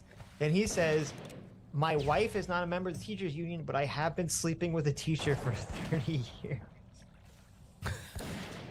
And I was like, oh no, I don't want it. Nobody wants to think about that, Pence. Stop it. Stop. No one wants to think of the old man, the old man dick, okay? Stop it. They're just sleeping together, okay? Well, that's true. They're good Christians, so they have separate beds. and he's like wearing like a full like sleep pajama outfit with a little hat on, right? And they have the little satin sheets, and they're sleeping in separate beds, and they have the individual lamps, like I Love Lucy, right? Reading books. They go, good night, love you. So maybe he didn't mean it that way. But he did say he go ahead. Well, he did say, though, he did end it, though, by saying that he did also support a federal ban on the transitioning of children. Right. Yes. Which the trans community will perceive as a hate crime against them, which is just like the ultimate irony here. Right. Look, the LGBT community is all these hate crimes are being committed against them. Oh, well, I would help with another hate crime. Right. So, okay. It's just weird. Yeah. Look, I'm in favor of, I don't think kids can consent to these hormone blockers or surgeries or stuff like that. So I'm sympathetic to that. I just don't know if Pence is the right vehicle for that message. I kind of feel like it's. Well, anything he says is going to be perceived as the most anti-LGBT thing ever, right? Yeah. So. Yeah, maybe it's better because he's just completely out of the race anyway. So. Right. Yeah. Well, it's interesting because Trump kind of waffled on the can a man become a woman question. He did, yeah, which is strange. So I don't know if he would support. I mean, it'd be interesting if they ask him, would he support a federal ban on children transitioning? I actually don't even know what the legality. Could the federal government pass a law like that? Is that within the legal purview of the federal government to even do that? And I don't know the answer to that question. I think it is if they don't have any scientific evidence that there's positives to doing it, which I don't know that they do have any scientific evidence. Well, no, that's not what that would be. I'm saying, like, does the federal government have the authority to federally ban a medical procedure as opposed to a state having to be state by state? The thing to do would be to look at how the lobotomy stuff played out, because I'm sure there were laws around that. Can the federal government ban a medical procedure? I mean, maybe they could by saying, like, having the FDA or something say that the. Look, they're banning abortion, which is a medical procedure. I don't. Yeah, I get. Well, that's true. Maybe they'd have the FDA or some federal agency say declare that the medical procedure is not safe or something. So, yeah, I guess they probably could do it. So I didn't get the next question. Maybe you have better notes on it than me. DeSantis, something about attacking China is attacking Google. The question was, does going after Google and Meta give China an edge because China's like heavily invested in producing more tech stuff? Right. And so we need to basically back off on our tech companies. Right. And DeSantis' question or answer was no, because Google and Meta have cracked down on free speech and their monopolies. We've subtracted too many, and then he moved to saying we subtracted too many of our important industries in China. Or no, sorry, subcontracted too many of our important industries to China. We need to decouple from China. We will beat them on the economy. And I was like, I mean, he gives like these kind of like vague answers for most of the things, but I'm like, okay, good, fair enough, I guess. You're voting for DeSantis, right? I mean, in the primary? Yeah. Do you have open primaries in Florida? Know. Yeah, I have no clue, actually. Look, it may be over by the time it gets to California. A lot of times it already is, so. I don't know where Florida is. I may not vote at all. So. What's that? I don't know where Florida is in the primary voting. You guys vote before us. Vote before California. We vote on Super Tuesday when it's. I mean, I would vote. I definitely vote for him over Trump in the primary. Yeah, you should change your registration. If it just wasn't for the Disney stuff, which drives me crazy, I would feel so much more comfortable voting for DeSantis. Look, he's mad because they got that Pinocchio guy worming in on his being a real boy shtick. There you go.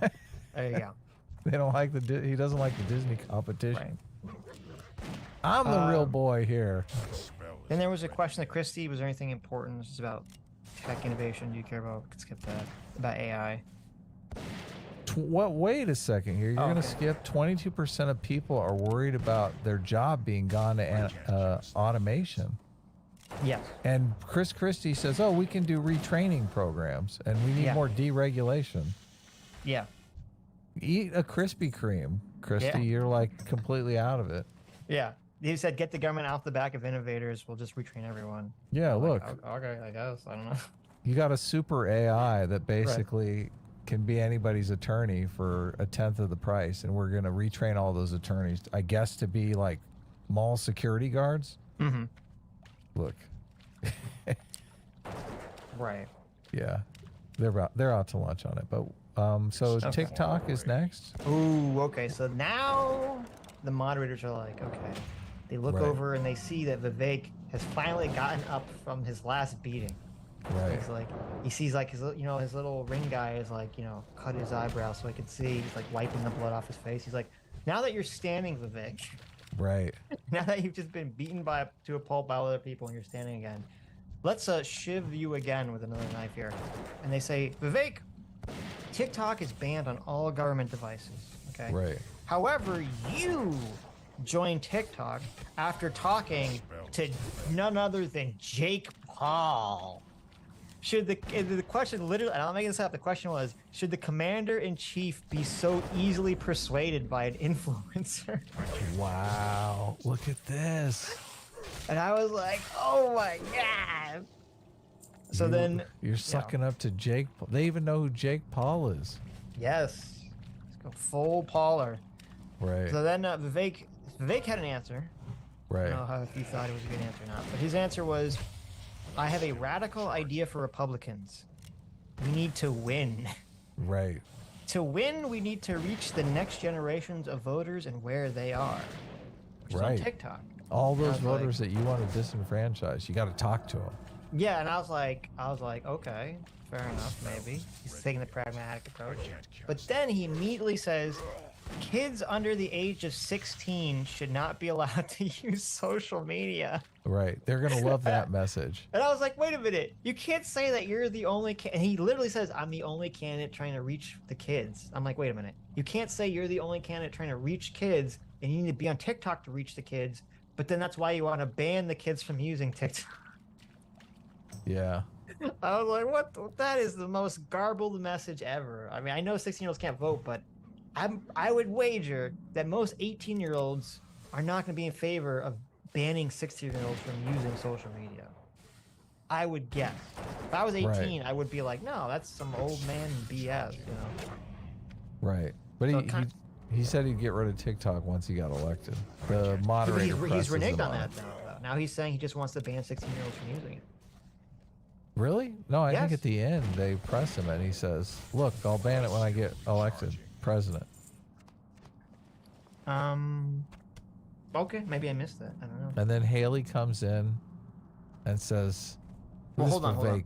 Oh. Before we get to Haley, because he gave a really awful answer. Vivek did so poorly tonight.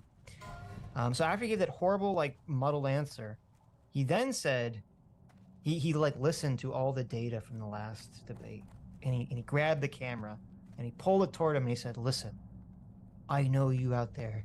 You see me as a young man who's in a bit of a hurry. He started crying, by the way, and weeping. Maybe I'm a little too ambitious. Maybe I come off as a bit of a know-it-all. I'm not making this up. He literally said, maybe I come off as a bit of a know-it-all. Maybe I come off as a bit of a know-it-all sometimes. But I'm here to tell you, I don't know it all. I will listen.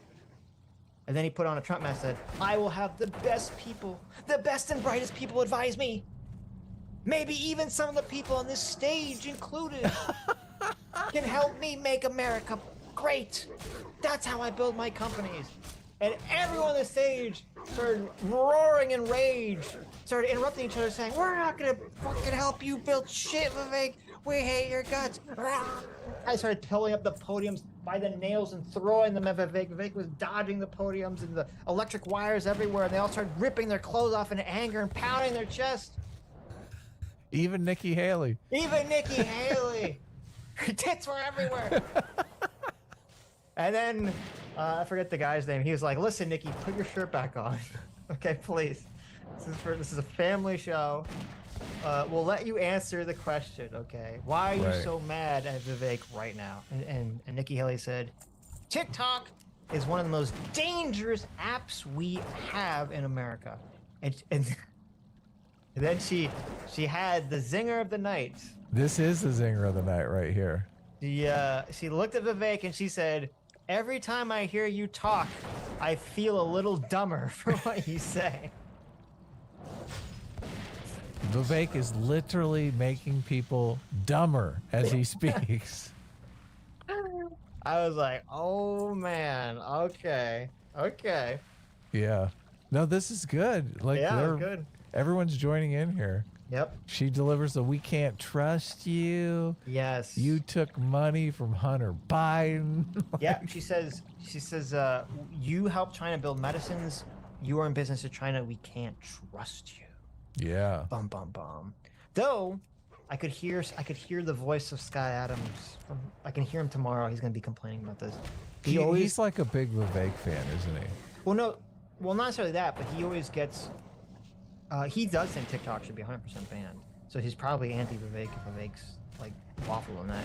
But he always gets so mad whenever someone complains about TikTok, and all they do is they complain about the data security, which is all she talked about, and none of them talk about the persuasion power, the psychological power of the algorithms of what TikTok is promoting. Are they promoting things that are trying to destroy America and to make all the kids woke and trans and et cetera.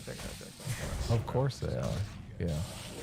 She says we need to ban TikTok, which I'm in favor of. So I'm on board. Listen, I'm an old man. I don't care about TikTok. I don't use TikTok. Let's ban it. Hopefully, let's get off my nose. Look, TikTok is a competitor to us. So is it? Look, yeah, I don't want to get on TikTok. Look, we are YouTubers. Fuck TikTok. I don't know if it's. I don't know if it's competitive for us because we, as everyone listening knows, we're generally known for long form content. Yeah, but I'm just look. TikTok. So any content platform is a competitor against us. So. Okay, fair enough. I would not be against TikTok if they weren't controlled by the CCP. Right. And we know enough about psychology to know that's just a dangerous tool to have in the Chinese Communist Party's hands. Agreed. Yeah. Okay. And then Vivek responds to this by saying, Vivek's like bleeding because he's been hit by all the podiums and everyone's been slapping him in the face. It's like pandemonium. They just accused him of shaking hands with photos of him shaking hands with Hunter Biden on the Hunter Biden laptop. He was there holding Hunter Biden's penis as he was going into a prostitute's mouth. Just picture this. It exists. Yes. Just trust me. Hunter Biden's willy in one hand, Hunter Biden's crack pipe in the other hand. There you go.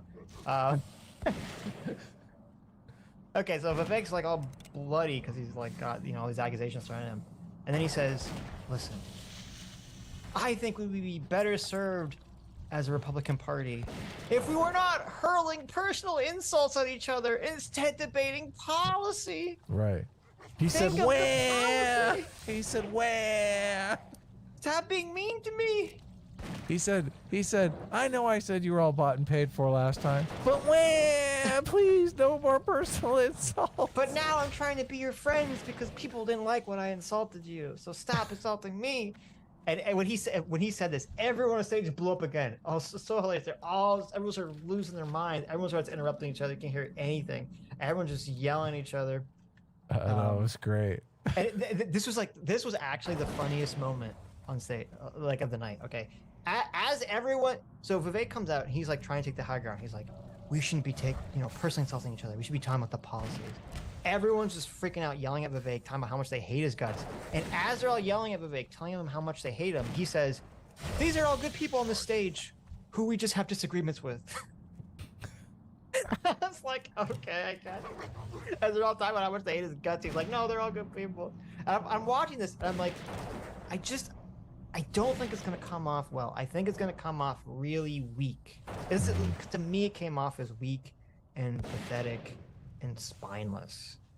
Like, and I know it's not like what he's going for. He's going for, he got so much blowback for being so aggressive last time. So he's trying to do like a hunt, like complete 180 that direction, but just seems it seems so transparent to me. I'm not sure how I don't think people will take it positively. Right. But we'll see. So he gets beat up a little bit. Look, he didn't really have any. He didn't have any moments tonight. I'll be curious to see the polling tomorrow because I mean he went into this in second place. He had no good moments in this. He either had neutral or bad moments in this. Right. Yeah. Vivek fared very poorly in this conversation, in this debate. Very, very. It's poorly. weird that.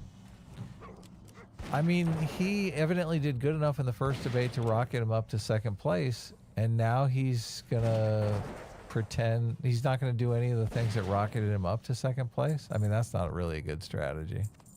Yeah, because that's what's weird. I think this happened with, in the previous debates. There's a disconnect, in my opinion. There's a disconnect about what people perceive as doing good in debates and what they perceive as doing bad in debates. Because in my opinion, Vivek, the first half of the debate, Vivek did very, very well. And he did very well because he was like, had his finger on the pulse of like the Trump populism, and he was kind of like crapping on everyone else and attacking them. And he was kind of trying to do it Trumpian. And a lot of people they said they didn't like that because they're like, well, and I understand why. Like Vivek came off as like egotistical. He's too young. When Trump does it, he has a kind of a different energy about him that Vivek couldn't really emulate correctly. Vivek has kind of like this young, egotistical tech bro attitude, where Trump has kind of like an old, dismissive businessman attitude. So like it feels more earned, even if it's not from Trump's perspective.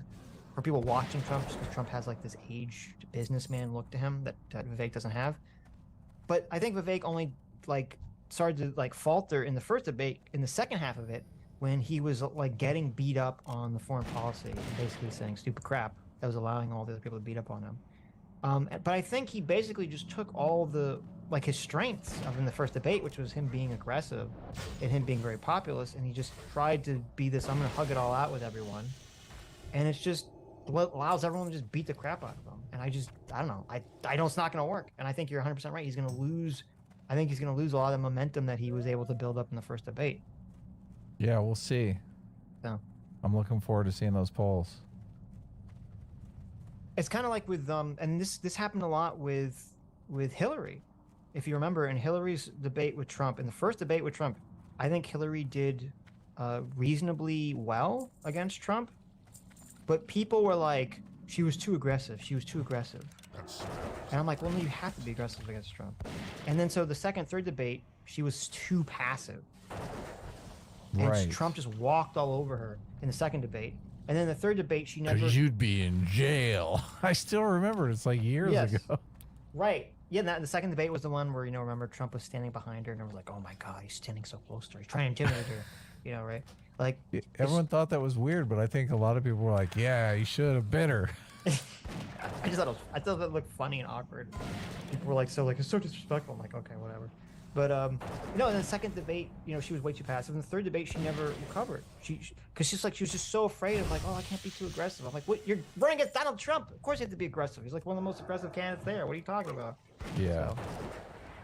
Yeah, I feel like all the things that made people like him, I don't think his supporters are going to be happy after this performance, which, I mean, I'm not a Vivek fan, so. Right.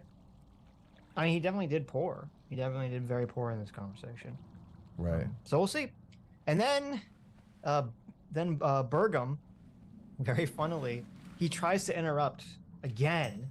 Right. And he says, there's only one person on this stage who knows the real issue here. Everyone's missing it but me.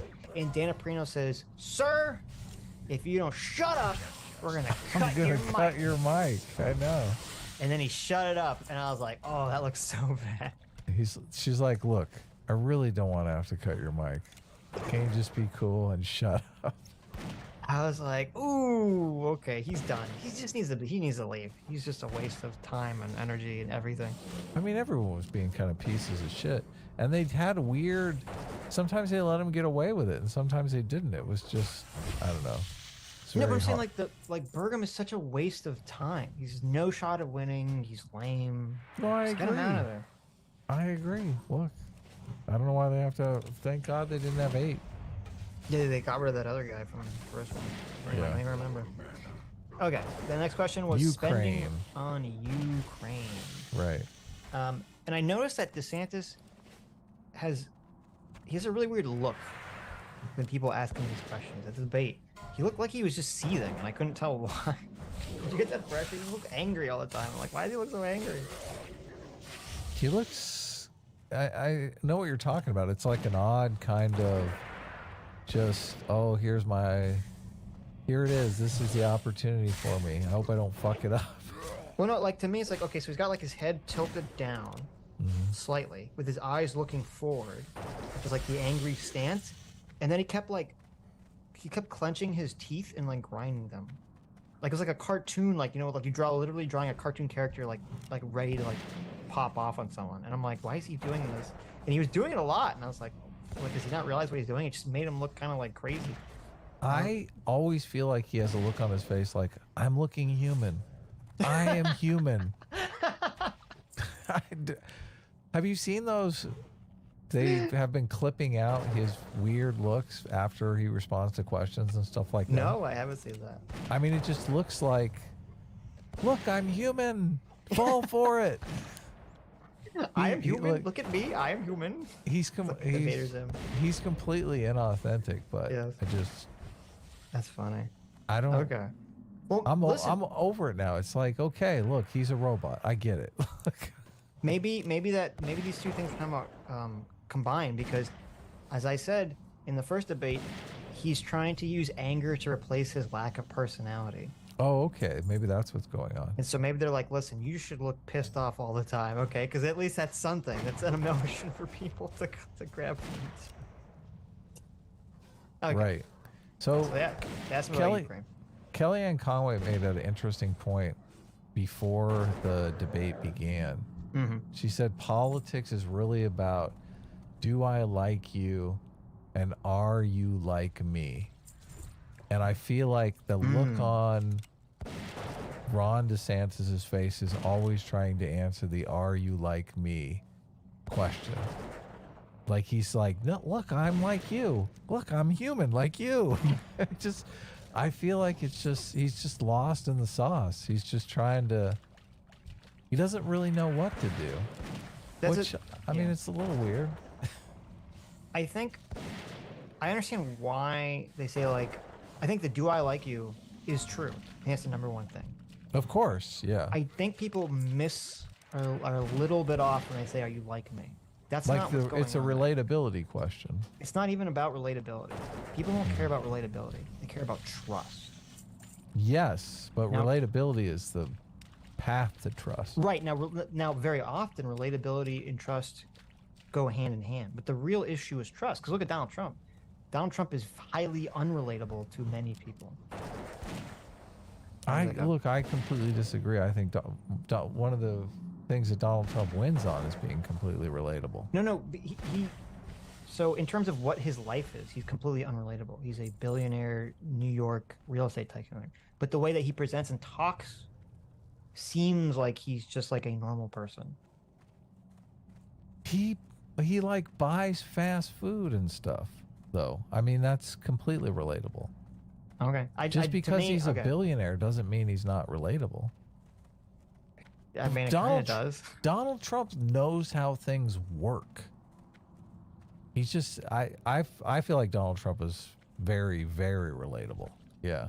Maybe. I don't think so, but I don't think relatability is the issue. I think it's trust primarily, and I think relatability has something to do with trust, but I think you can garner trust without being like, I think too often politicians focus on like, I need to be relatable to the average person. It's like, no, you have to be trustworthy to them. That's like the main goal. So many people, they would trust Donald Trump with their lives. It's so black and white. I agree. And like so many of the Democrats they feel like he's Adolf Hitler. It's like night and day. Right. It's like they wouldn't trust him with anything. Yeah. So it is very weird. It's that two movies thing. people are watching two completely different movies. Yeah. Okay. Well, anyway, DeSantis then answers the question about spending money in Ukraine. He says, no blank check, no U.S. troops, make Europe pay more. Our own country's being invaded. We need to protect American people before we worry about other countries. I will defend America. The interesting thing about this question is really the framing again. So they say, should we degrade the Russian military for 5% of the military budget? And it's almost pitched as, it's like it's such a small amount of money to do all this good in the world. Right. Like they're almost answering the question for them as they're asking. Oh yeah, that's a good point. It's definitely a question that has the answer embedded within the question. Yeah. Yes. Yeah. So, well, Scott had an interesting response to this, which was the first interesting thing Scott has ever said in any of these debates. Right. She said I don't know if this is true, but he said that 90% of the money that we send to Ukraine is a loan. Yeah. Not actually foreign aid directly, but is a loan that will be paid back. And then I think Santis or Vivek said they're not going to pay it back. And he said it's a loan that will be paid back not by Ukraine, but by NATO countries, by the other NATO countries. Yeah, I was like, I didn't know that. Because that's true. Yeah, if that's true, that definitely hampers a lot of the talking points about we're sending too much money to Ukraine. If that's true, I don't know if it is. I thought the exact same thing. I thought this is something that Sid should fact check. Yeah. Because I was like, oh, that's really? I was like, wait, really? I've never heard him. I was like, why is Scott saying this? Why are the Democrats not saying this? Like in response to defending why aren't they screaming it from the rooftops? Yeah. Look, it's a loan. It's a loan, and the NATO companies are on the hook to pay it back. Right. I was like, oh, that's interesting. Look, you're not going to. Ukraine might not be there to pay it back. Of course, you get the NATO countries. Yeah, because when he said it was a loan, I'm like, yeah, but what if Ukraine doesn't pay it back because they don't exist? And then he said it was a NATO country. I was like, oh, okay. So. Oh, and then he made the whole argument about how like it's good. He said it's good that we're degrading Russia's military. Right. That's letting us keep our troops at home and preventing an Article 5 violation less likely. So then, which Vivek interrupts. Yeah, Scott. Ramaswamy has to mess up the entire party. Everyone's getting along now. Yeah, well, maybe. I don't know. Vivek interrupts and he says, just because Putin is evil doesn't mean Ukraine is good. Ukraine has banned 11 opposition parties. And as he's saying this, Nikki Haley starts doing a mantra. Right. She starts doing a prayer where she keeps saying, a win for Russia is a win for China. A win for Russia is a win for China. She said it like 10 times while Vivek is talking. And then she says, wait, okay, I must have mistyped here. He says China is the real enemy. We need a real peace plan. And Nikki Haley says, you just like China, shut up. And then Pence interrupts them and says that if you let Putin have Ukraine, it's a green light to let China take Taiwan. Right. He like yells that out across the room. Yes. Everyone's immediately in STFU Ramaswamy mode. Yeah. It's so funny how they all just hate his guts so much. Well, I mean, I hate his position on Ukraine as well. It's just, I mean, it's not very bright. Yeah, but I'm just saying they all like personally seem to hate him completely. Look, they called them. He said they were all corrupt. Yeah, I mean, I got you. I get it. They should have rolled their eyes and been like, "Oh, you call everyone corrupt." When he starts calling Ukraine corrupt, yes, there you go. They could be like, "That's what you said about us." Yes, now you say love us. Shit. How do we know next week you're not going to be like hugging Zelensky? You know. Yeah, exactly. Yeah, Vivek is Where would you like to fly to? Harming himself that he doesn't seem to have integrity because he's flip-flopping too much. Right. So Chris Christie was to Christie saying Biden has brought Russia and China and Iran together. Are we focused too much on Ukraine instead of that? And Christie said it's all connected. It's all connected. And he pointed to the corkscrew board behind him. He said China is paying for the war and Iran is providing weapons with Russia, providing weapons to Russia. People wanted to go talk to Putin. I thought this was a good answer, though. Yeah, I thought this was one of the best answers. I thought this was a very good answer. He said, people wanted to go talk to Putin. That's what Bush, Obama, Trump, and even Biden did. They all went to go talk with Putin, and you know what they got for it? Nothing. Right. Every one of them was wrong. Is what he said. Every one of them is wrong. We need to say right now we will fight the Russia-China alliance. We will not solve it by cuddling up to Putin. Trump says Putin is a brilliant leader. Putin is killing thousands of people in Ukraine. If we give them Ukraine, he'll go after Poland. He said the darkest day in history is when the Soviet Union fell, and he wants to put the band back together. Yeah, that was a great line. So I was like, oh, that's a good answer. He's trying to get the band back together, and we have to stop it. Yeah. Yeah. All the presidents were wrong was a great line, because I'm like, yeah, they were basically. Right.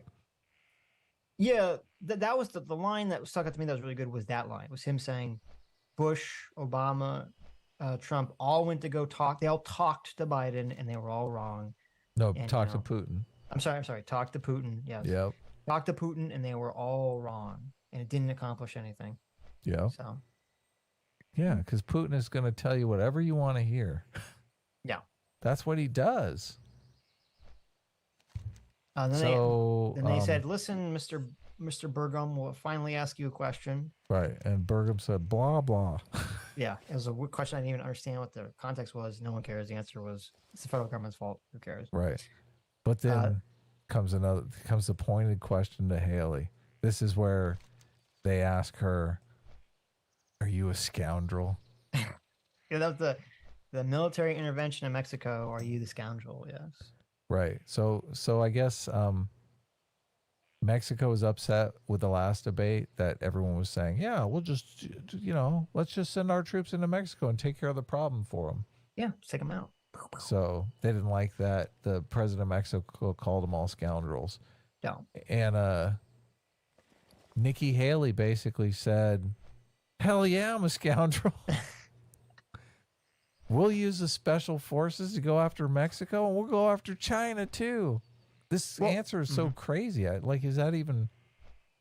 Well, she gave a crazy answer in terms of whether it's realistic, but I think it was a good answer in terms of rhetoric.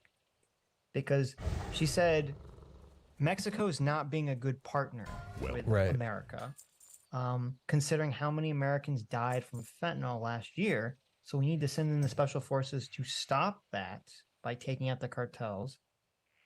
I was like, okay, I don't know if that's feasible, but it's good rhetoric. Then she said, we're going to stop. Now, this was even crazier, actually, than sending them to Mexico. She said, we're going after China since they're sending fentanyl. We will end all trade relations with China until they stop sending fentanyl. And I was like, that's not going to happen. Yeah, you can't really do that. I mean, I think there is a decoupling going on, so. Yeah, we're moving in that direction. Sure, but she's making it sound like day one she gets to be president. She's like, boom, we're embargoing. No more China. No trade with China is allowed. Period. That's not realistic.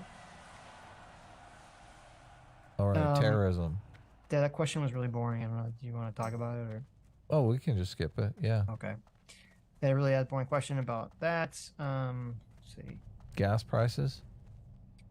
Okay, we talked about the gas prices. They talked about how gas is $6 a gallon in California. Yeah, which is crazy. It sucks. Last time I got gas here, it was like $3.40, I think. Mm-hmm. So I was like, why is it $6 in California? So Ramaswamy's answer on the gas prices question is just super retarded. Oh, okay. So the question was, the $6 a gallon in California, so almost $100 a barrel. But this I thought was actually a good question. They said, how would you bring the price of gas down without just drilling more oil? Right.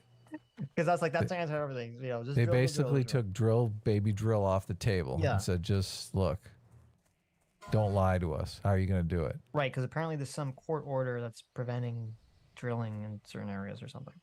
So Ramaswamy's answer is, we're going to put people back to work by firing.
I guarantee this bank's security.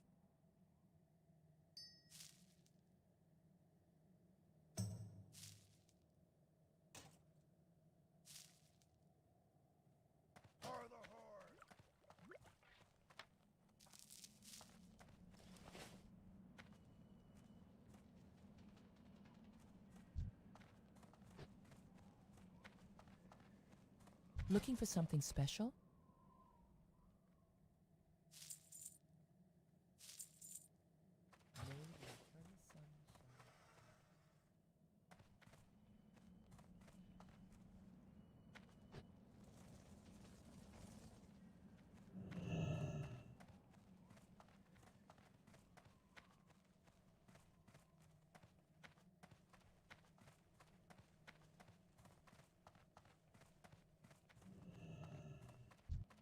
You haven't lived until you've looked down on the world from the back of a Wind Rider.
Hiring 75% of government employees. Like, what the hell? And then he pulls out the we're paying people more to stay at home than to actually go to work. And I'm like, dude, COVID is over. What are you talking about? Are they still doing COVID stimuluses that I'm unaware of? Yeah, I don't know anyone that's getting COVID money now. What the hell is he even talking about? It was a really awful answer. Because first of all, it doesn't address. So he's asked very specifically, "How are you going to get the price of oil down?" Yeah, what does this have to do with gas? And he says, "I'm going to get people back to work." And you're like, well, "What does that mean? What does that have to do with getting the price of oil back down?" Like, yeah, I don't even understand what that means. None of that answer made any sense at all. And even theoretically, like if it was true that there's a bunch of people at home and they weren't working, if you made them go out and work, wouldn't that increase the demand on oil? Because more people would be driving around. Wouldn't that increase oil prices? Like I don't know what the fuck he was talking about. That's a great point. I was like, what? I'm going to get people back to work on the bus. Yeah, I was like, oh, okay, I guess. And then he said he's going to unlock the power of the economy by reducing all federal employment by 75%. I was like, okay, Jesus. That's not going to unlock the power of anything. It's going to unlock the power of people being on welfare, I guess. I know. I was like, what? All right. It's okay. And then he said the Federal Reserve needs to be put back in its place because it's gone rogue. Though he didn't explain what he meant by that, but all right. Probably because interest rates are so high. I guess. I mean, he didn't say that, but he just said it's gone rogue. And then Pence responded to this question, and he gave kind of the boring answer where he said, we've achieved energy independence under my vice presidency. Biden declared war on energy. I have a plan to produce more oil, which, again, and this is kind of what we talked about whenever we bring this up, is about how none of this really addresses the issue. Because if America keeps producing more and more and more oil, that's increasing the supply. But remember, that's increasing the supply globally. So, like, the amount of oil that America would have to produce to have like a massive effect on prices globally would have to be astronomical because you're competing with OPEC and all these other countries. Like, where is Donald Trump? Where is Vivek? Where's any of these guys that are going to say America drilled in oil oil drilled in America stays in America? That's the policy I want to hear. Trump is going to say that policy. We'll see. And then Nikki responded to that question with a very lame answer, in my opinion, where she said, we need a president that understands we need to be partners with our oil companies and tell our oil companies that we have their backs because we love the oil companies so much. I love the oil companies. I want to give them big kisses. And then she turns around to Ron DeSantis, says, Ron DeSantis hates oil companies. Did you know that? Did you know that Ron DeSantis wants to have a ban on fracking in federal land in Florida? Boo! He wants to stop you from polluting the Everglades with oil. Boo! I was like, oh, all right, I guess. Is that true? Because Ron DeSantis disputes that. Yeah, so then they get in this argument. I actually don't know because, again, we went right from the debate to this. I had no time to fact check any of this. So then they get this weird back and forth debate where he says, DeSantis says, no, I didn't ban fracking. Florida voters passed a constitutional amendment to ban fracking. And then Nikki said, no, you banned it before it was voted. And then DeSantis says, no, we only banned it in like certain areas. And they argue about the truth of all this, which I don't know the answer to. So. Well, and DeSantis says something about he went to Texas to like do an oil deal with Texas. Yeah, which I didn't know what the fuck he was talking about. That seemed pretty cool to me. I'm like, okay, that's awesome. Did he mean for like the state of Florida or something? That he's like to buy oil. Okay. Look, it was super unclear with a lot of back talk. Yeah, so, but that was my takeaway. If it was correct, I don't know. So this is from last year. It says, on Ron DeSantis' website, when he ran for governor, he said, you promised to urge Florida legislatures to ban fracking, which, I mean, I'm in favor of that in Florida. What's wrong with fracking? Well, because he says, with Florida's geological makeup of limestone and shallow water sources, fracking presents a danger to our state that is not acceptable. So they're talking about offshore fracking. Because apparently, like, the way the limestone works and the water works, I guess, it would be more dangerous. So, I guess. I just thought it was funny that Nikki's, like, pushing this as, like, a bad thing. Which, I mean, obviously, I guess from a right-wing perspective, I don't care about, like, potential oil problems.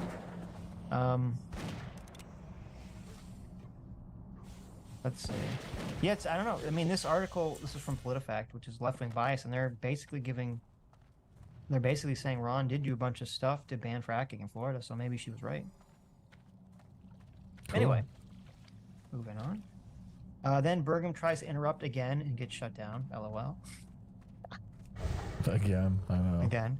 Then they asked DeSantis another question, even though he's just been talking for like 10 minutes, and they said, on student loan forgiveness, you said colleges should be on the hook. How does that lower the cost of colleges? And DeSantis gives kind of an interesting answer. He says, well, it would force colleges to offer degrees that will actually create employment. You'll have to think ahead instead of offering a bunch of like BS gender studies degrees. Which is completely untrue. Mm-hmm. Yeah, what do they care?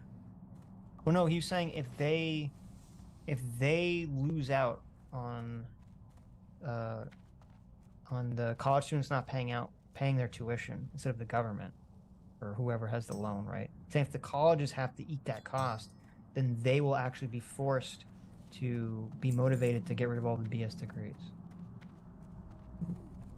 Is that? I mean, that's what he said. I mean, no, he was saying Biden wants to do loan forgiveness. Yeah. And you're against loan forgiveness. How is the students paying back the federal government going to? I mean, the colleges already got their money. No. The question. Okay, they didn't really specify what his plan was, but the question made it sound like he was advocating for some policy where if a student couldn't pay back their loans, that would come not out of the government's pocket, but come out of the college's pocket.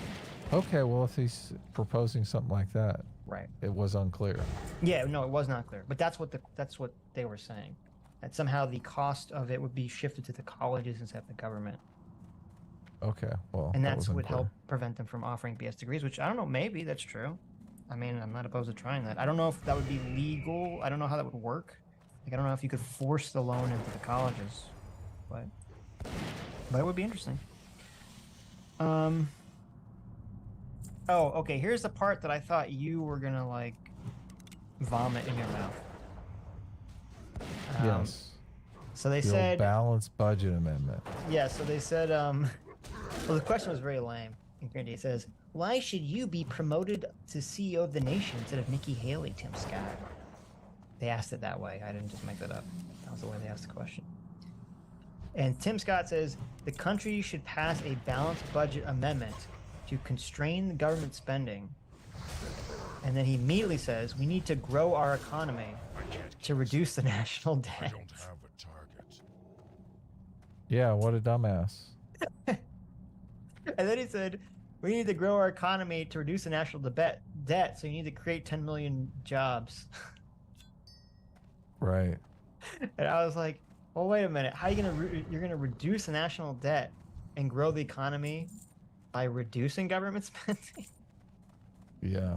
Where's the money gonna come from that? I mean, it's a imprecise metric, but there's a lot of truth to it. Mm-hmm. The debt is the money supply. Yes. So as the debt goes up, the money supply gets bigger, Yep. right? So as the economy grows, you have to grow the money supply or you get deflation. A lot of people, they think deflation is good because they're spending too much money on stuff, but a deflation spiral can cause a recession / depression.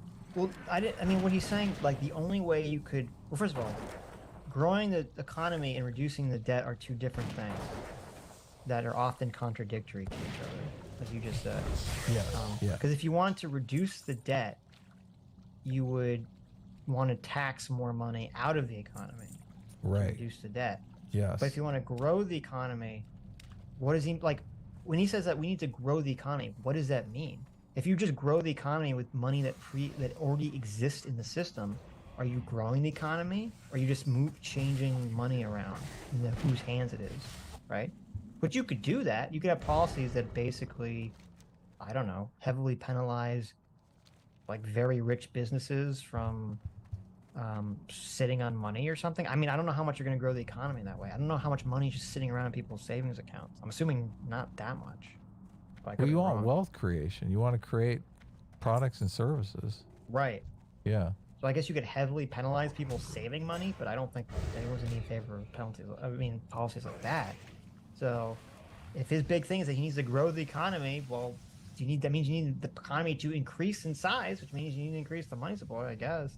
Right. Which means debt go up. Yeah. So I didn't know what he was talking about. I was like, okay. Yeah. And then Nikki butts in and says she pulled the Brianna Wu. They literally pulled the Brianna Wu. He said, I appreciate you, Tim.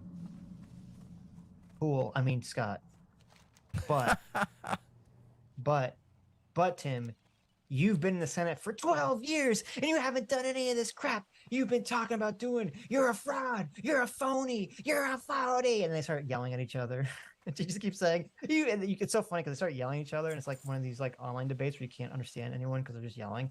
And she just keeps saying, it's been 12 years. You haven't done crap. It's been 12 years. You haven't gotten crap. And then DeSantis busts in and says, listen, I'm the only one that's gotten to the big fights and delivered the big victories in Florida. We turned Florida into a Republican state. Yep. And then Vivek says, we have 0 states in the country that are based on a zero-based budget, meaning they start at 0. And then we see what is necessary. No government does this, but companies do. And then Burgum gets super triggered. He says, no one asked me. Oh my God, I'm doing all the stuff that you guys are talking about in my state of North Dakota. I'm doing all these things, but you're not asking me the questions. Everything you're talking about, I'm already doing it. Look how cool I am. We've done it all. And then they said, but listen, Burgum, it's been an entire century. It's been 100 years since a president has actually successfully shrinked the government. How will you do it? And he said, I'm going to do it because in my state, I'm a businessman. Yes. and then everyone fell asleep. He cites that there's 10 million available jobs in the private sector, at least. So he's like, okay. When I fire all these government employees, at least there's jobs in the private sector for them to go to, which I did appreciate that. Okay. Yeah. So then we go on to abortion, right, which is a little comical. DeSantis, they asked DeSantis an abortion question, basically saying, look, America, a lot of pro-choice people out there, okay? Abortion could not be so good for the Republican Party.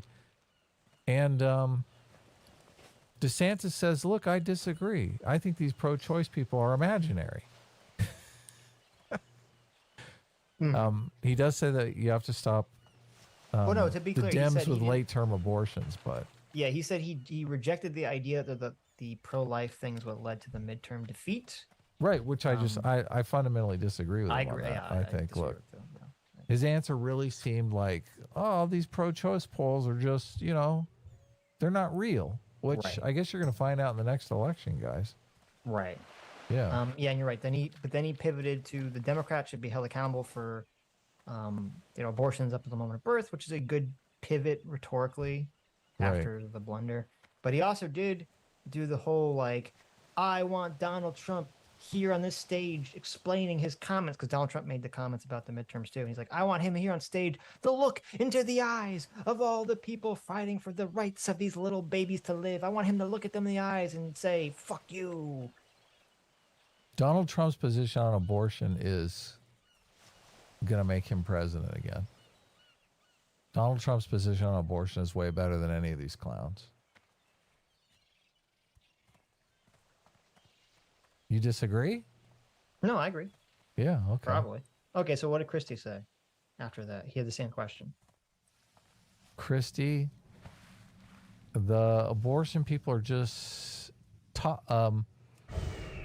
He says that the pro-choice people can be won over just if we talk better. Like if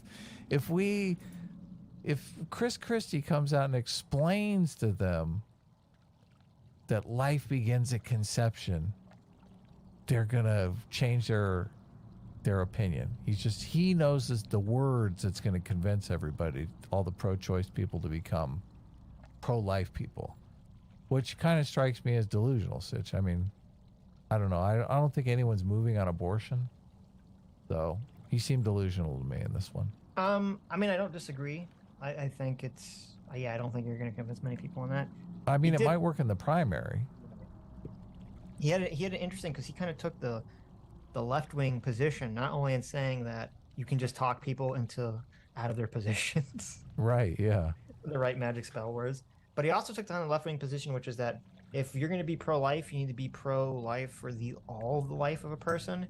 And he kind of tied it into giving treatments for young people in rehab centers who are rehabbing from fentanyl and other drug abuse situations. But his big claim to fame was he was saying, listen, I was the only governor here of a blue state. They tried to pass Planned Parenthood funding 14 times, and I vetoed it every time. So I know how to be president, be Republican, and still deal with abortion issues. That's basically what he was saying.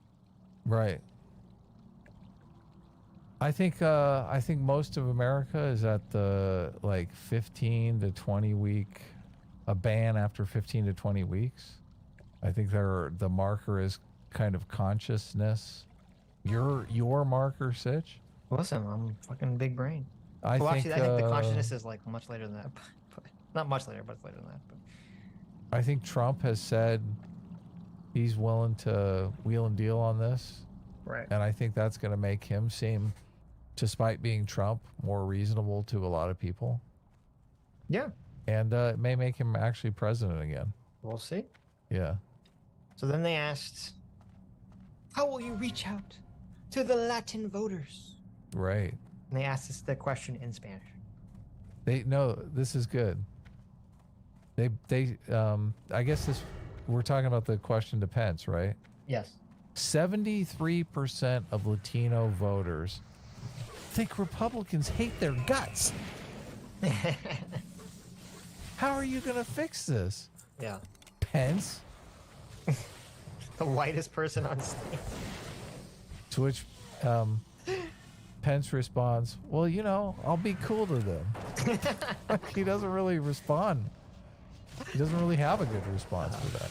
No, he says, listen, we're going to be chill. Yeah. You don't think that's a good answer? Not I'm really. Gonna be chill with my homies? Not really. No, okay. No, he said, listen, he said, we're going to build bridges with the community. And then he said, I'm proud of the largest tax cut in American history and the lowest unemployment for minorities in 50 years under my tenure as vice president. I will be the champion of all Americans. So help me God. He did say so help me God at the end of what he said. Okay. I just make that up. So. Good for him. So then now is here where things get interesting. Right. Okay. So Tim Scott. It's Quentin's for you. Yeah. Tim Scott weighs in, and he says, the best way is to lead by example. It's the best way to get the job done. I have the only female chief of staff in the Senate who is Latina, supposedly. Uh-huh. But this is what's funny. He says, so the question is, how are you going to reach out to Latino voters? And he says, I have the only female chief of staff who's Latina in the Senate, which sounds like it's like, whoa, are you saying you hired her for affirmative action? But then he immediately says, I hired her because she's the best qualified person for the job. Right. So he gets around that. So it's like, well, wait a minute. And why does her being a female Latina matter? So, but anyway, then he turns to Nikki Haley because he realized that he said something stupid and he's trying to immediately change the subject. And he turns to Nikki Haley and he says, Nikki Haley. I know we're talking about like the Latin community, but fuck that. That's boring. Nikki Haley offered 10 cents gas in tax increase on oil. She's never seen a federal dollar she didn't love. Wow. To which Nikki says, she literally says to him, bring it. So I was like, oh, okay. That's pretty good rhetoric from her part. And then he keeps going saying, Nikki Haley spent $50,000. Or was it 50 or 15? I couldn't catch it. I don't know. Well, he said, Nikki Haley spent $15,000 on curtains. Are you familiar with this curtain story? I'm completely unfamiliar with Curtain Gate. No, I kept thinking, look, Tim Scott, this is curtains for your campaign. Like, where is this going? Yeah, I was like, what is he talking? I didn't know what he was talking about. So then Nikki says, she responds by saying she fought the gas tax multiple times. And then Scott says, go on YouTube, watch the clip. And then she says, no, I said I'd only pass the gas tax if you give me 3 times the deduction in income tax. Which I don't know if that's true, but whatever. And then she said on the curtain issue, she said, Obama bought those curtains. Yeah. I didn't buy those curtains. Obama bought those curtains. And she said, and then Tim Scott says, did you send the curtains back? And then it's just I was like, so what? weird. And then she said, you send them back. You're the one that works in Congress. I was like, I don't know what that means, but okay. I'm here to confiscate your Obama curtains. And then Tim I'm Scott's from like, the Congress. Yeah, right. I'm like, what does that mean? And then Tim Scott's like, no, you hung those curtains up yourself. You personally took those curtains out of a box and you hung them up and you danced around them. You did a jig around those curtains. And then she said, no, those curtains were up before I even got there. The State Department put up those curtains, not me. And I was like, this is the lamest debate I've ever heard in my life. Yeah, the curtain back and forth was definitely... God. Made them both look horrible. Yes, the curtain. Made them both look very petty. Yes, stupid curtains conversation. And he didn't even explain what the curtains was. I was like, okay. They don't really have time for that kind of stuff. I guess, but then don't bring it up. Then no one knows what you're talking about. So this is super interesting. Oh, this is funny. And I'm curious. Yeah. Like why do they do this stuff? It seems like the contestants are immediately going to find a way to wiggle out of this. Mm-hmm. So, yeah, if you remember in the first debate, they were going to do another one of those raise your hand questions. Right, but they found a new way to do it now. Right, and so, but this is good. This is part of why I think DeSantis is doing well in the polls. So then the first debate, they tried to do I forget what was the question, but something about like raise your hand question. Right. DeSantis was like, we're not school children. Stop degrading us. Just ask us a question. We're not going to raise our hand. Right.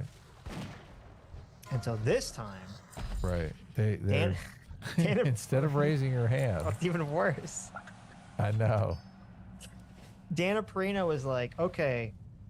She's like, listen, contestants, in front of you, you will find a piece of paper and a pen. I want you all to write off who on stage you would vote off the island. Because if you're all running, there's no way you're going to win. So I want you all to write one person's name who you want to vote off the island. She literally says vote off the island. Like, who you want to drop out of the primary. In the first debate, the hand question was about climate change. Oh, that's right. That's right. The framing of this, though, is a little different than that. The framing is none of you can beat Trump unless you concentrate your forces. Oh, Some of you need to drop out of the race. And I really wish they would have asked this question more clearly. Right. So that the American people could say, oh, yeah, they're right about that. Mm-hmm. Why are all these dumb fucks still in the race if they're really worried about Trump? So, which one of you is going to get voted off the island so that, so one of you can rise in the polls and actually beat Trump? So the question immediately is, how do they wiggle out of this, right? Well, so can you imagine like holding up, look, yeah. I'm thinking this would be amazing television if they actually did it, but I just like, really?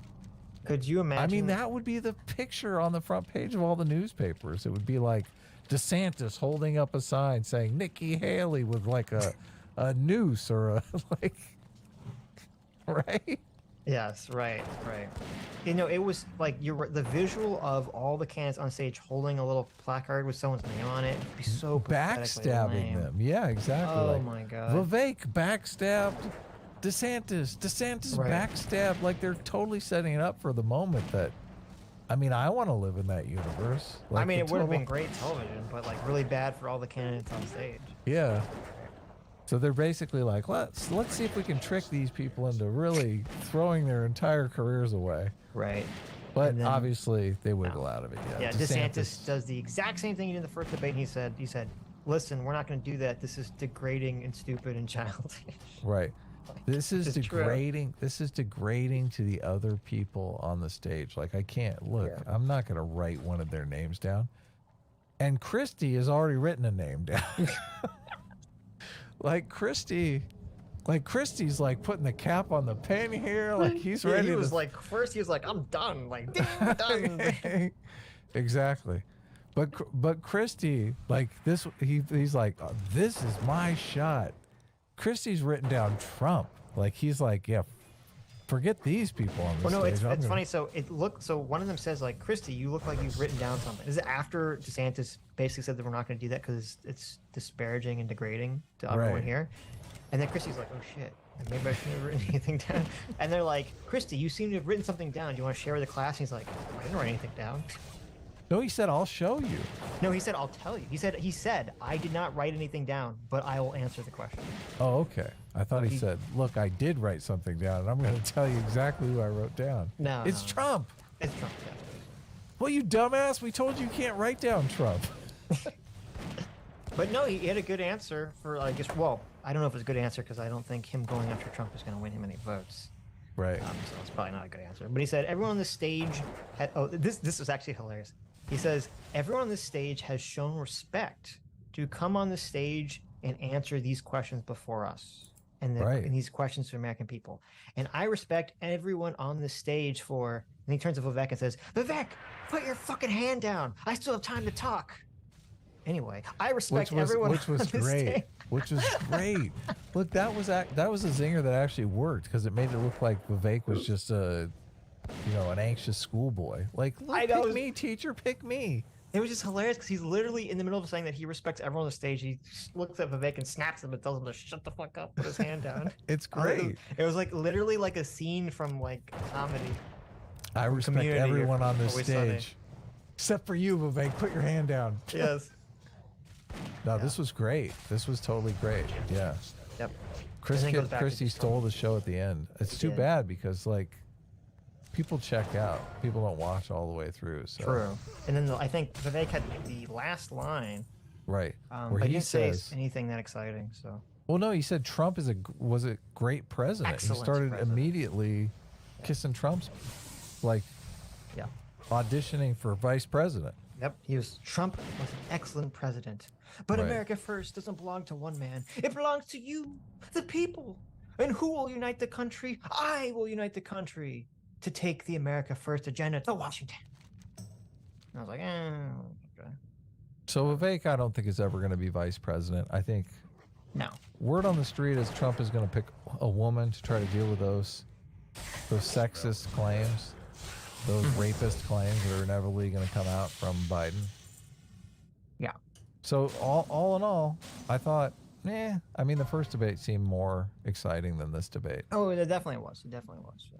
We didn't have any, unfortunately, we didn't have any Mike Pence whipping out a Bible and throwing it at people from across the stage. Sadly. That good stuff. Yeah. I mean, we did have a lot of people just holding down Vivek and just pummeling him.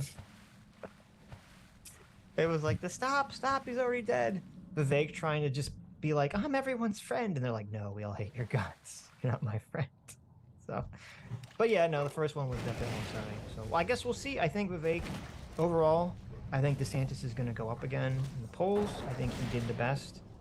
I think Robot Ron did the best. I think Vivek is going to drop pretty substantially from this. I think he lost a lot of... I think he lost a lot of momentum he maybe gained from the first one. I think Nikki will probably go up a little bit. I think everyone else will probably go up a little bit. Well, I think, except for, no, I think Berger will get knocked to oblivion from this. Well, I don't know. Do you think people you think Scott will go up from this? Scott, look, Scott's going nowhere. It's between DeSantis. It's between DeSantis and Trump. I don't see that really changing. Right. I'm just wondering how everyone. I think Nikki and Christie will go up a little bit from this. I think DeSantis will go up the most. I think Scott will either be negative or neutral. Vivek will go down. Mm-hmm. And Berger will go down. Washington Post is lefty. Yeah. Washington Post from 24 minutes ago. The winners and losers of the second Republican debate. Winners: Nikki Haley, Donald Trump, Obamacare. What? Losers: GOP debates. Oh, that's interesting. What is Ron this, DeSantis. They said he's a loser? A DeSantis ally remarked to Semaphore before the debate, if he doesn't do well here, in my opinion, he's got to drop out. If he doesn't want to be... Why do they think he didn't do well? If he doesn't want to be embarrassed. Yeah, this was before the debate anyway. He didn't do particularly well. But more than that, there was nothing that seemed likely to arrest his backsliding. Is he backsliding? Did he drop in the polls?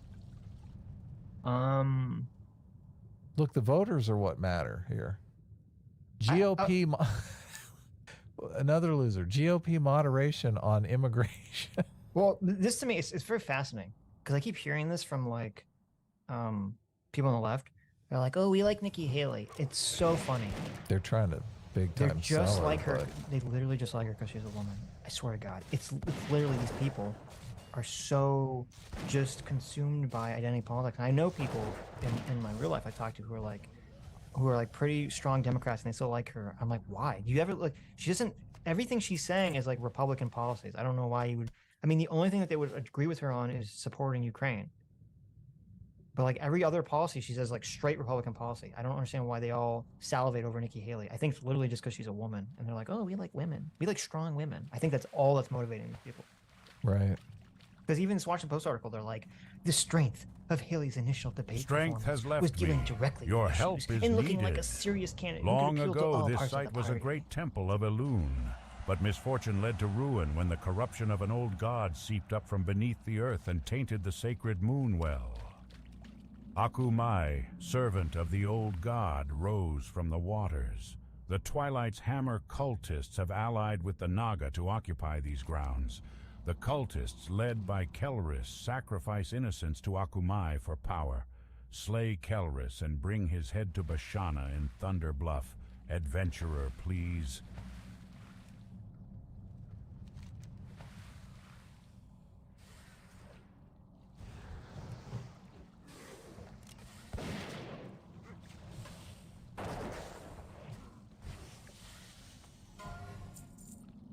Like, okay, whatever. She later gave the most substantive answers on healthcare. Is that true? What was her answer on healthcare? I don't remember her answer on healthcare. Who won? New York Times. Who won the debate? Rivals struggle to shine with Trump off stage. They say Ron DeSantis, Nikki Haley, Tim Scott, and Donald Trump. Mr. DeSantis has faced criticism for his awkwardness on the campaign trail and for something irascible on and seemed irascible on the debate stage on Wednesday night. He won praise for a crisp and measured performance. He shot down bad faith arguments without seeming unpleasant and hit back with his record of achievements while rejecting clown show overtures. Look, Vivek Ramaswamy is not in any of these articles. Because all he did was got beat up. I mean, so this Washington Post article by Aaron Blake is like a joke. Is it? Because it's like, well, what is the point of writing an article that's like the winners and losers of the second Republican debate for a Democrat audience? Who cares what the like the article's written like for Democrats? Like, well, who cares? That's not what's important. What's important, they're not voting the primary. What matters is how Republican voters are going to interpret the debate. Like, if we watch like a Democrat debate and we're like, let's look at this from the perspective of Republican voters. It's like, well, why? That's stupid. Look at it from how the Democrats would. You have to look at how this October 10th and 11th, Prime Big Deal Days give Prime. So it's just very obviously like his own bias, just completely. Because I mean, I thought DeSantis did fine debate. I think he will. I don't see how they could say he's going to do, backsliding in this. I think he's only going to go up after this one. I mean, I don't know. I'm not saying I don't think he's going to beat Trump. I don't think any of them are going to beat Trump unless Trump gets knocked out by something outside of his control, like getting arrested or something. But right, is Trump still up 20 points in the polls? I haven't even looked. Republican primary polls. Chat, you look. I'll read some super chats. Trump is at, according to 538. Trump's at 54%, and DeSantis is at 54%. DeSantis is at 13. So yeah. Okay. Ouch. Very so it's like he's up 40 points. Yeah, which doesn't surprise me at all. So I'm saying I can't imagine Trump losing unless something crazy happens. So. Yes. All right. Well, I guess I'll let you read super chats. You're better at reading than me. Okay. But I put a poll up. I guess I'll mention just so it's in the video. How do I get to that poll? The poll says Vivek, based, soy, or not sure. Yeah. So Vivek, based, 22%. Oh, look, our audience is soured on Vivek. 41% soy. Yeah. Ooh. He was very soy in this debate. Yeah. 37% not sure. Where was the fighter Vivek from the first debate? Right. See him again. So close to 400 votes there. And maybe people will stop accusing us of VDS then. There you go. John Xena Warrior Princess for $20. Thank you so much. Says, I noticed a general reluctance to say cultural Marxism now that it's been successfully smeared. How about replacing it with intersectional Marxism? There's no Wikipedia entry yet. If anyone knows how to make one, clip it, CT. I love the clip it, CT. Intersectional Marxism. I do like that. I do too. Yeah, that's a good one, actually. Intersectional Marxism. And I think it works. I think it functions just as well. It really does. Yes, I agree. Okay. I know instantly what we mean with intersectional Marxism. Yes. Okay. Look at this. Great. Good job, John Xena. You did it. You found the word intersectional Marxism. I love it. I'm moving this to my notes. Beautiful. Hearted. Bruins for 15 months says, hey now. Well, this has been a great stream so far, but I'm going to bed. I'll watch the rest tomorrow. Godspeed. Well, thank you, Bruins. Yeah. Thanks for checking it out. Leave us a comment. Let us know who you think is going to win this thing. Even though I think Bruins said that before the stream actually started. But thank you. I know it's late because, I mean, the debate ended at 11 p.m. Eastern time anyway, so. Yeah. Insensitive for $20 says, Sitch, I'm going to assume you know this. Did DeSantis ban fracking in Florida? I would generally stump anyone had anything to attack DeSantis with. I actually don't know that. I mean, I looked it up briefly. We talked about a lot of things were saying he did ban fracking in Florida. So, and I have heard from other Democrats who actually have said, like, oh, you know, they support DeSantis on the environment. The one thing they agree with. So I'm assuming there's some truth to this. But cool. There you go. Look, if it's dangerous to do that, they shouldn't do it. I think, obviously, sometimes people go overkill on the fracking being the apocalypse for the economy. You mean the environment? Oh, yeah, the environment. Right. I do mean the environment. Yeah, I don't know. I know, like, well, Florida people are very, you know, they don't want to pollute the Everglades and stuff. So, yeah. Environment. I mean, Florida's kind of known for its big beaches and everything. So makes sense. Big oil slick on the beach, that'd be bad for business. Right. But I don't know if there's truth to the fact that because it's limestone that would make fracking more or less dangerous or something. But Joey Not Nice for $20 says these debates are boring without Trump. Sad. Yeah, I mean, they would always definitely be more exciting if Trump was there. But I think so Trump is definitely, in my opinion, 100% making the right decision to not show up to these debates. I agree. Yeah. But so there was some talk of him saying that he wouldn't show up to a general debate with Joe Biden. Mm-hmm. First of all, number one, if he doesn't do that, that's insanely stupid. Because that's going to make him look really weak, because the whole narrative has been Joe Biden is a weak old man who doesn't know where he is. And so don't you want to have Trump show up on stage and embarrass him? And if Trump doesn't show up on stage to do that, you're like, well, wait a minute. Something wrong with Trump? That's that's not going to happen. I don't think there's any way Trump is not going to debate Joe Biden. Well, that was part two. Okay. Part two was, I was going to say, I don't think that that's true. I could imagine Trump saying something like that just so people talk about it. Like, oh, is he going to show up? Oh my God, he's going to make it like a mystery. That's the play. You know? That's totally the play. So I agree with you. I think there's no chance that Trump will not debate Biden, because it would look so bad if he didn't. Of course, yeah. Weak old man, you're not even willing to get in the ring with him. And, I mean, Trump is really good at these things. He is. He is. That first town hall that he did, man, that was smart. So, also, I don't know if it's set, but Ron DeSantis is supposed to debate Gavin Newsom. Right. Which, that is totally thinking outside of the box. Yes. So that will be much better for DeSantis than doing these debates with these other candidates. Well, only if he does good. I think it's a win either way, because he's distinguishes himself as, look, I'm so important that another popular governor, well, I don't know how popular Gavin Newsom is these days, right? But another governor from a big state is going to do this special debate with me that none of you are even invited to. Mm-hmm. Like, it does separate him as far as the higher status candidate, and I think that matters. I think that makes an effect on people. It is set for November 30th on Fox. Yeah. It'll be moderated by Sean Hannity, interestingly enough. But the I don't know when Iowa is. I don't know when the first primary is, but I'm assuming it's before that. No, the debate is first. See, it's not until next year, isn't it? Oh, really? Yeah, January 15th. The primary. The first Republican primary, yeah. Right, yeah. Yeah, so this debate's going to happen.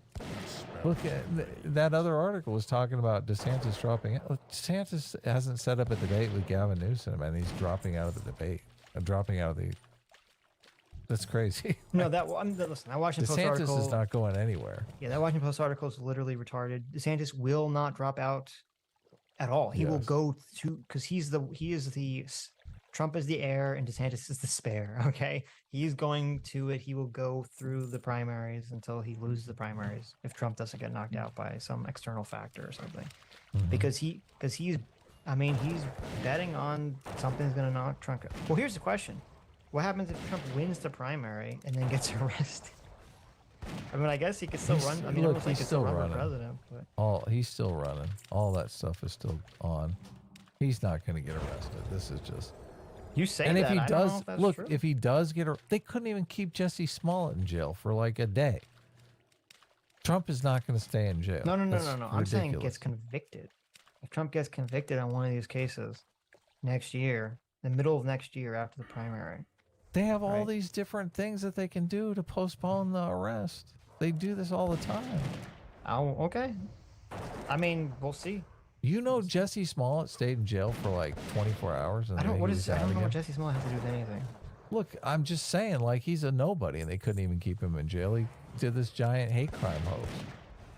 They're not going to be able to keep Donald Trump in jail. That's like completely ridiculous. Yeah, no, I look, obviously people are just dreaming if they think Donald Trump is going to spend a night in jail. Right. So, obviously, the Trump defense strategy will be to try to postpone everything until after the election, right? And I think that's definitely very possible. But it's just people are dreaming. I understand that. But I'm saying, but when you have in Georgia and all these other places where they're making all this hay about how they're going to really try to fast track these trials, I don't know if they'll be able to delay it past the election. We'll see. Even if Trump is convicted, he's not going to spend a night in jail. Depends what he's convicted of. I don't think he's going to spend. Look, okay. I don't think there's any chance in hell he's going to spend a night in jail for any. Okay, of this. let's be okay. Theoretically, if he say he gets convicted of the Georgia case, okay.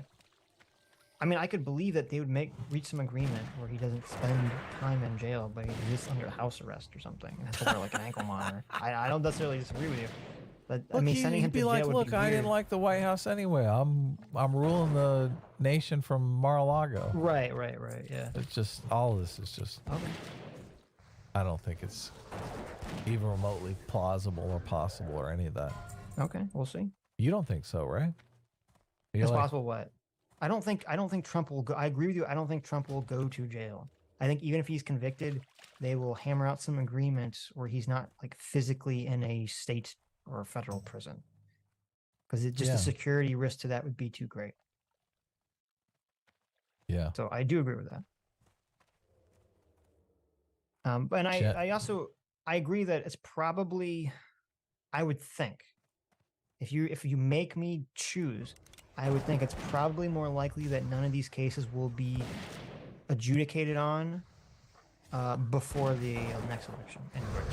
To be my guess. Cool. So I agree.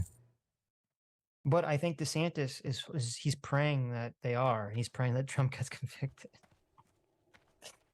Because I think that's his only potential way to win. Look, if Trump gets convicted, I think he is a nominee 100% for sure. I'm not sure. I think there's a big difference between being accused of a crime and being convicted of a crime, in terms of how like the general public views these sorts of things. He was convicted on the rape thing. That was that's kind of different. I don't think that's the same thing. Here, let me go to ChatGPT. Is Donald Trump a rapist?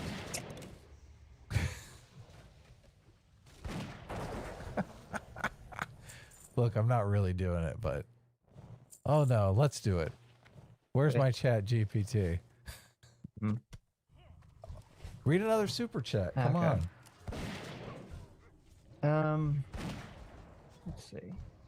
General Hydra for 2 hours says, "What about Tucker Carlson?" I don't know. What about him? Some people think he's running. Really? Yeah. No, fuck way. It's too late. No, he's not. I don't. Maybe in the future, but not. I don't think he's running now. Lives in Deswell specifically for $2 says Piccolo trained the Republican candidates well. True, because they're all masters of the dodge. So what? Look, I just asked ChatGPT, is Donald Trump a rapist? Yeah. A racist. I'll ask him that next. ChatGPT, there was no hesitation here. Answered immediately. What do you think the answer is? Well, I know what the actual answer is. I don't know what ChatGPT said. What's the actual answer? We'll see if it gets it right. The verdict was split. Jurors rejected Carol's claims that she was raped and found Trump responsible for a lesser degree of sexual abuse. The judgment adds to Trump's legal woes and offers vindication to Carol. Blah, blah, blah, blah, blah. There have been various allegations and accusations made against Donald Trump, including allegations of sexual misconduct and rape. Right. It's important to note that the allegations are not the same as proven facts. Trump has denied the allegations and has not been convicted of any crimes related to them. So they said that they were going to change ChatGPT soon, I think, to be able to look at information past 2021, but I don't know if that's, I don't think it's gone into effect yet. So it's probably using old information. It says that in the thing. Yeah. Yeah. Because the thing is, they did find him guilty of sexual abuse in a civil case, not a criminal case. Okay. So I'm just saying, I don't think it's the same thing. I just don't think people perceive it the same way. Well, cool. But anyway. I don't think Stug for $5 says, my favorite part of the debate is when I went to the bathroom in the middle of it. True. That's great. Look, you got a good bathroom break. Did you pause? I paused when I went to the bathroom. I just had it on my phone. I just walked with me. Oh, sweet. Paul Dellinger for 15 months says, so the unions are upset because electric vehicles require less workers to build. The subsidies and emission regulations are forcing EV adoption. Ah, okay. That makes more sense then. The unions are upset. Oh, really? Interesting. So is that why they want to go down to the 4-day work week? Maybe. They're like, listen, instead of laying us off, let's go down. That's the answer to the automation stuff. If Berger had actually explained what he was talking about, maybe you'd be able to track it. Yeah. So thank you, Paul. Stuck for $5 says, I met a couple in Iowa who told me how they were struggling. So that's why I know we need to solve America's problems. Stug, that's better than anyone on the stage. That was like half the answer. It's like, listen, I met a family that was struggling in some state, some non-coastal state, and they told me their woes, and that's why I know that I should save America. Me. Austin Unruff for $20. Thank you. Says if the government shuts down, military doesn't get paid, that'd be a big hit to Republicans, and I want my paycheck. Is it true? I thought the military was somehow walled off from government shutdowns. Yeah, I look. Do Social Security checks go out? Because that's a giant hit to the Republican Party too. I don't think they do. I assume they don't. The federal government will actually, did they last time? The federal government will shut down October 1st if Congress doesn't pass funding legislation. Service members will continue to report for duty, though they will not get paid. Oh, wow, you're right. During a shutdown. And many of hundreds of thousands of civilians who work for the Department of Defense will likely be furloughed. Nice. Okay, I mean, that sucks. That definitely huge sucks if you're in the military. You don't get paid. Jeez. Yeah. That's Send your awful. FUs to Matt Gaetz. Yeah, I mean, I really think he's just doing this to try to run for president in 2028 like Ted Cruz did with his government shutdown. And Worked out great for Ted Cruz. The delegates, Donald. Give me the delegates. I mean, I don't know. It's hard to tell because Donald is such a unique factor.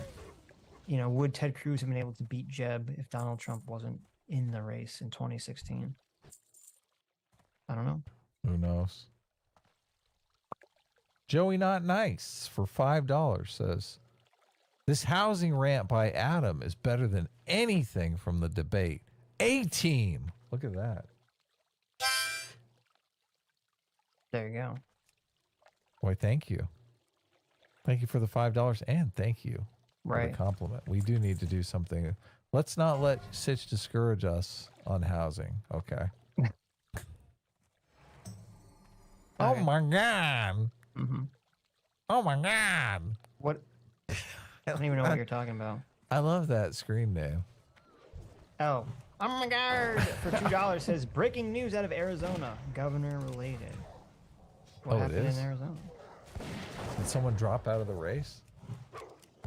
Breaking news: state treasurer excludes 2 Hobbs appointees from investment meetings, citing rookie status. I don't know what any of that means. That's the most recent breaking news out of Arizona regarding Governor Katie Hobbs. Katie Hobbs withdraws director nominees. Okay. Luke Norris for $20 says, hey now! I love everything about Vivek, except the policies. Watching sleepy Tim Scott try to sound exciting just makes me laugh. As always, S-Class is the best class. Thank you, Luke. Kansas. There you go. Alex for $5 says remote turret in every classroom. As soon as a gunshot is detected, it eliminates the threat automatically, or has police remote immediately. There you go. I like it. That's a good thing. John Benor for 11 months says, I love Stitch and Adam. Well, we love you, John. Thank you. We do. Yeah. Thanks for being a member. Drunk Hammer for $20. Thank you so much for your first ever super chat. Thank you. Look at that. Says, my first super chat, my intuition goes to S-Class, but Adam liked my tweet about Stitch and Adam advising Brandon Herrera, so A-Team reigns supreme Stitch noises. Nice. Can we get it growing out of S-Class? Perfect. There's some Stitch noises for you. Thank you for the first super chat. Super generous of you. Cake Sauce for 16 months says, hey now! You guys rock. Well, thank you, Cake Sauce. Yeah, thanks. Andrew Clark for Duo says, Sitch, check your DM. Check those DMs, Sitch. I did. What? Andrew Clark. Flocky VT for $5 says, gotcha. You can lower debt by cutting policy spend, but put that to debt. Lowers debt, no new taxes. You don't have to raise taxes to pay debt. Government spending does not equal econ. Okay. Look, I disagree on this, but Whoa, hold on. Yeah, and I guess we should. Yeah, obviously, if you lower government spending without increasing taxes, you would lower the debt, right? Because you're increasing the amount coming in without increasing the amount coming out, right? If you lower government spending without raising taxes, yeah, it will lower the debt, or at least it would lower the debt, or at least lower the growth of the debt, right? Sure. Yeah.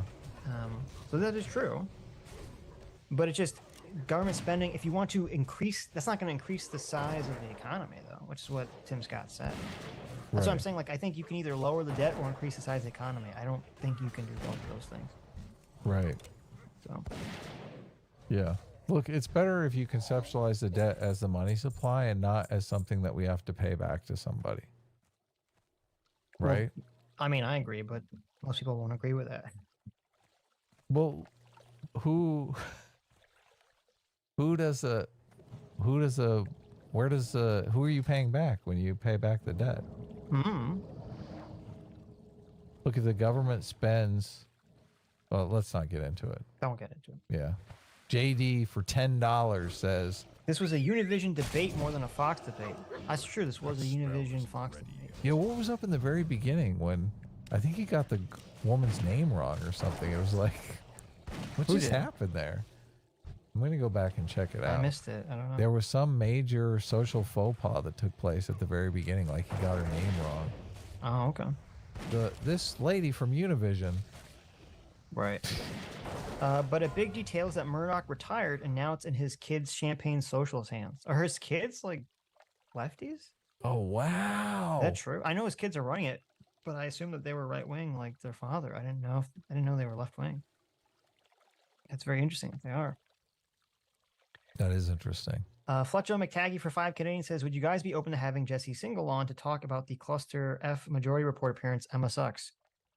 Hell 100%. Yeah, we would. Yeah, actually, we're supposed to talk to him at some point. We just never nailed down a date.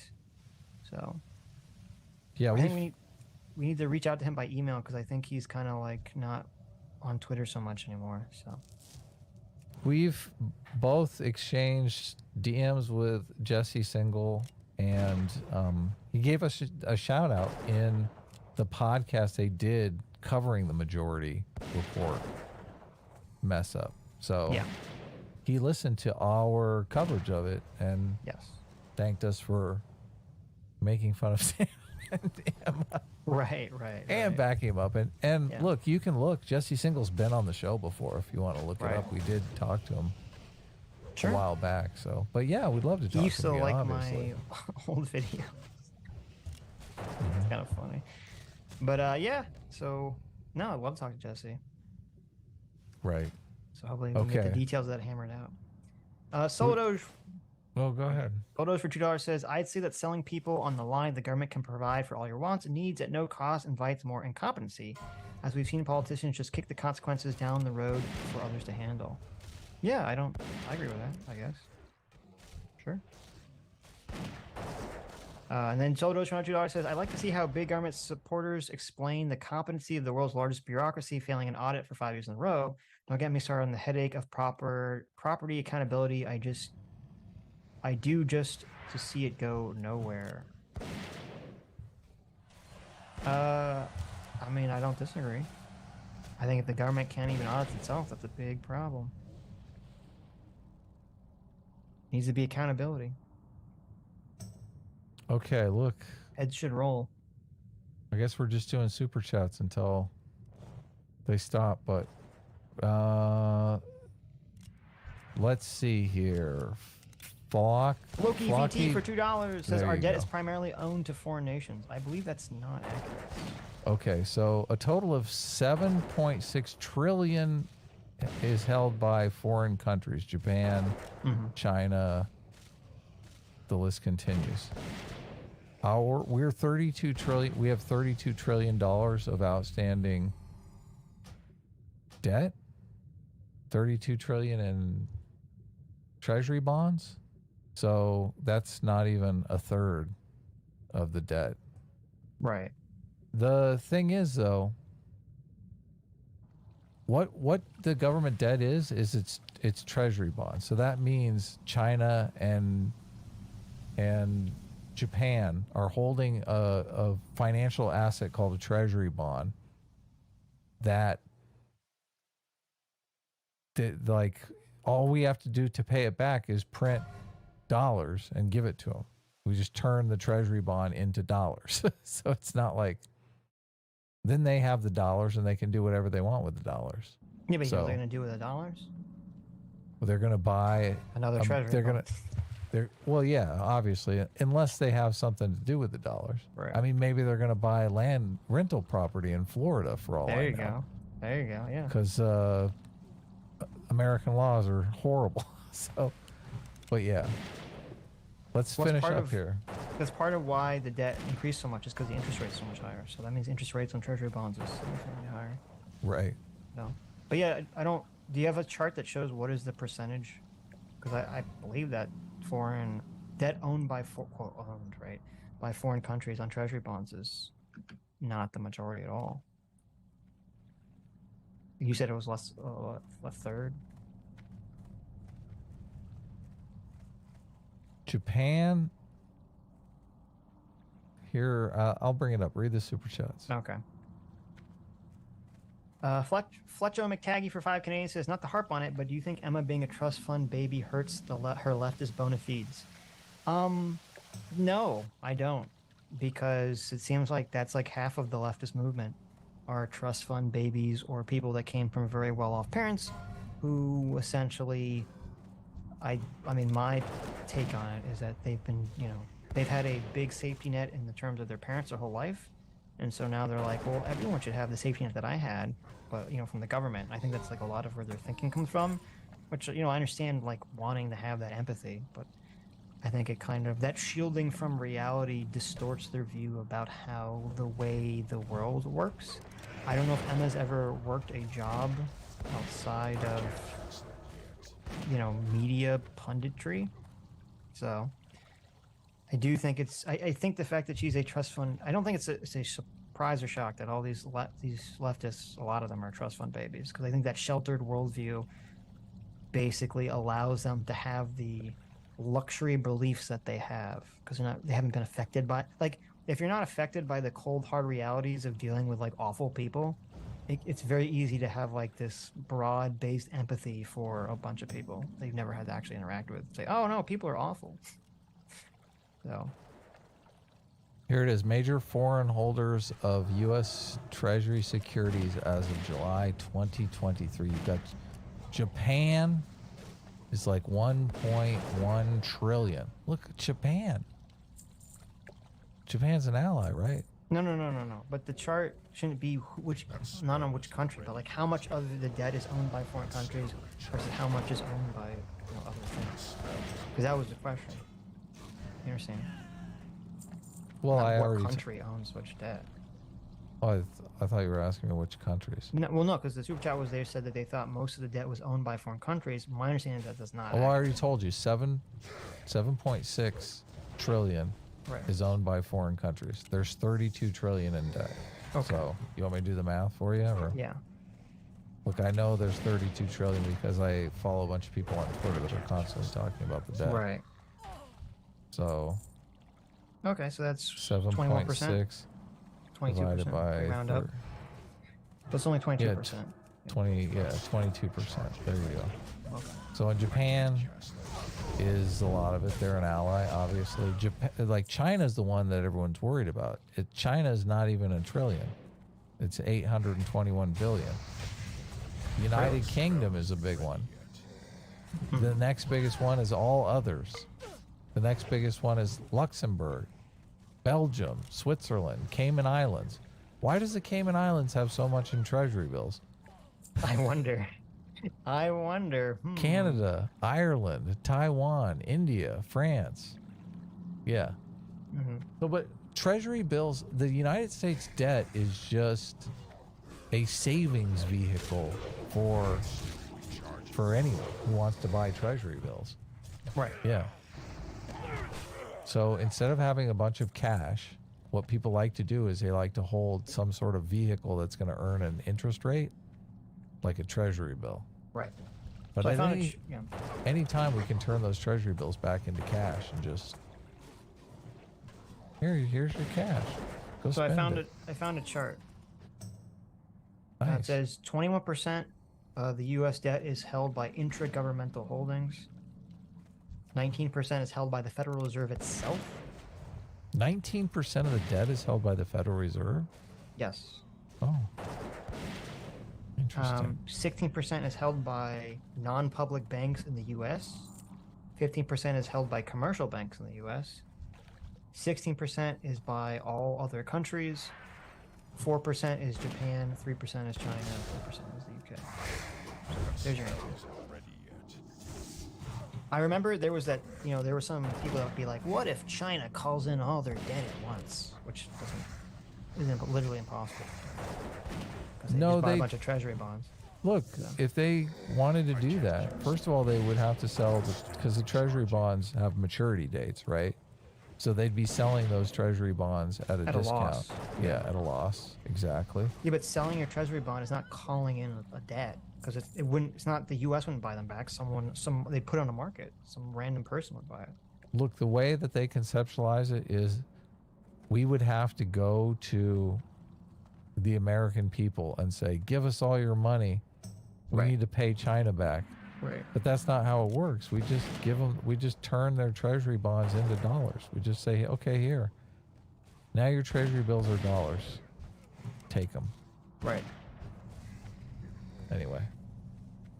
Andrew Clark for $2 says, regarding the debt thing to Floki, that doesn't matter. Regarding who primarily owns the debt. Right. Well, there you go. Look, it would be really stupid for America to get themselves in a situation where China can completely destroy their economy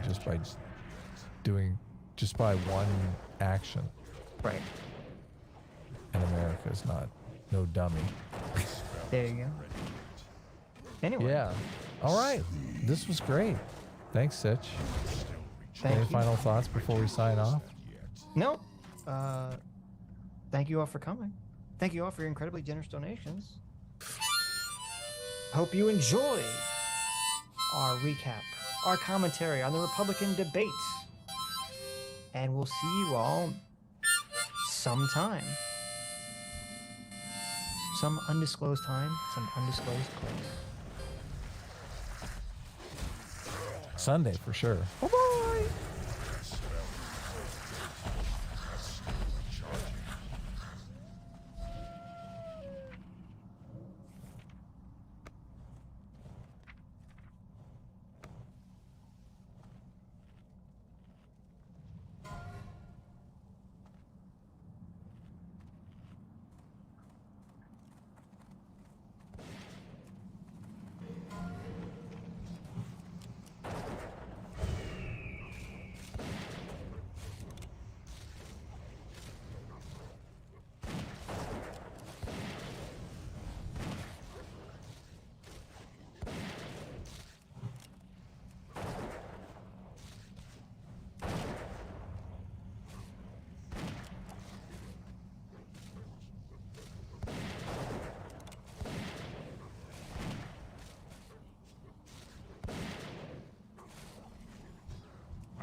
you first have to get rid of incentives that incentivize like women to leave families. Yeah. So the trans athlete is going to do a lot to like foster a lot of real.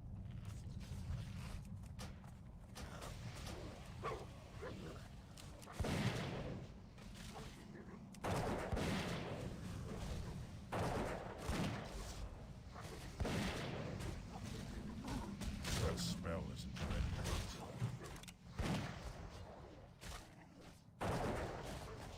Sometimes the way that you communicate within that fight accuses people who don't really fall under that category of... Oh, they're about to throw down. Oh, I've seen this. To grow his, he's sort of put a cap on his ability to grow his audience beyond a certain point. Like, there will be lots of people who watch Hassan's videos and stuff and don't see all of the takes where he's doing like open fascist propaganda or whatever. But the largest audience that you could appeal to, and the one that matters most when it comes to radicalization, is of course liberals. And liberals are not gonna respond well to this. I already spoken about this before. Hassan's cap on his audience is probably his inability or his unwillingness, I guess, to go to other platforms and do content. He's like very locked into kind of his hug box, and he doesn't really like to venture outside of that for any kind of like challenge, which I guess is okay. I mean, like, you can be critical of Hassan, but he grew to monumental levels. The guy's probably made 7 figures for the past 2 years at least. Like mid 7 figures, not even like just a mil. Okay, but probably like more, probably like 4 or 5 plus. So I mean, like, he's doing fine. It's not like, oh no, Hassan's gonna broke. But it is kind of sad that because his ego or his insecurities basically capped his growth. That spell isn't ready. Yeah, I don't know, whatever. Based. I just, look, we've been over this. I think that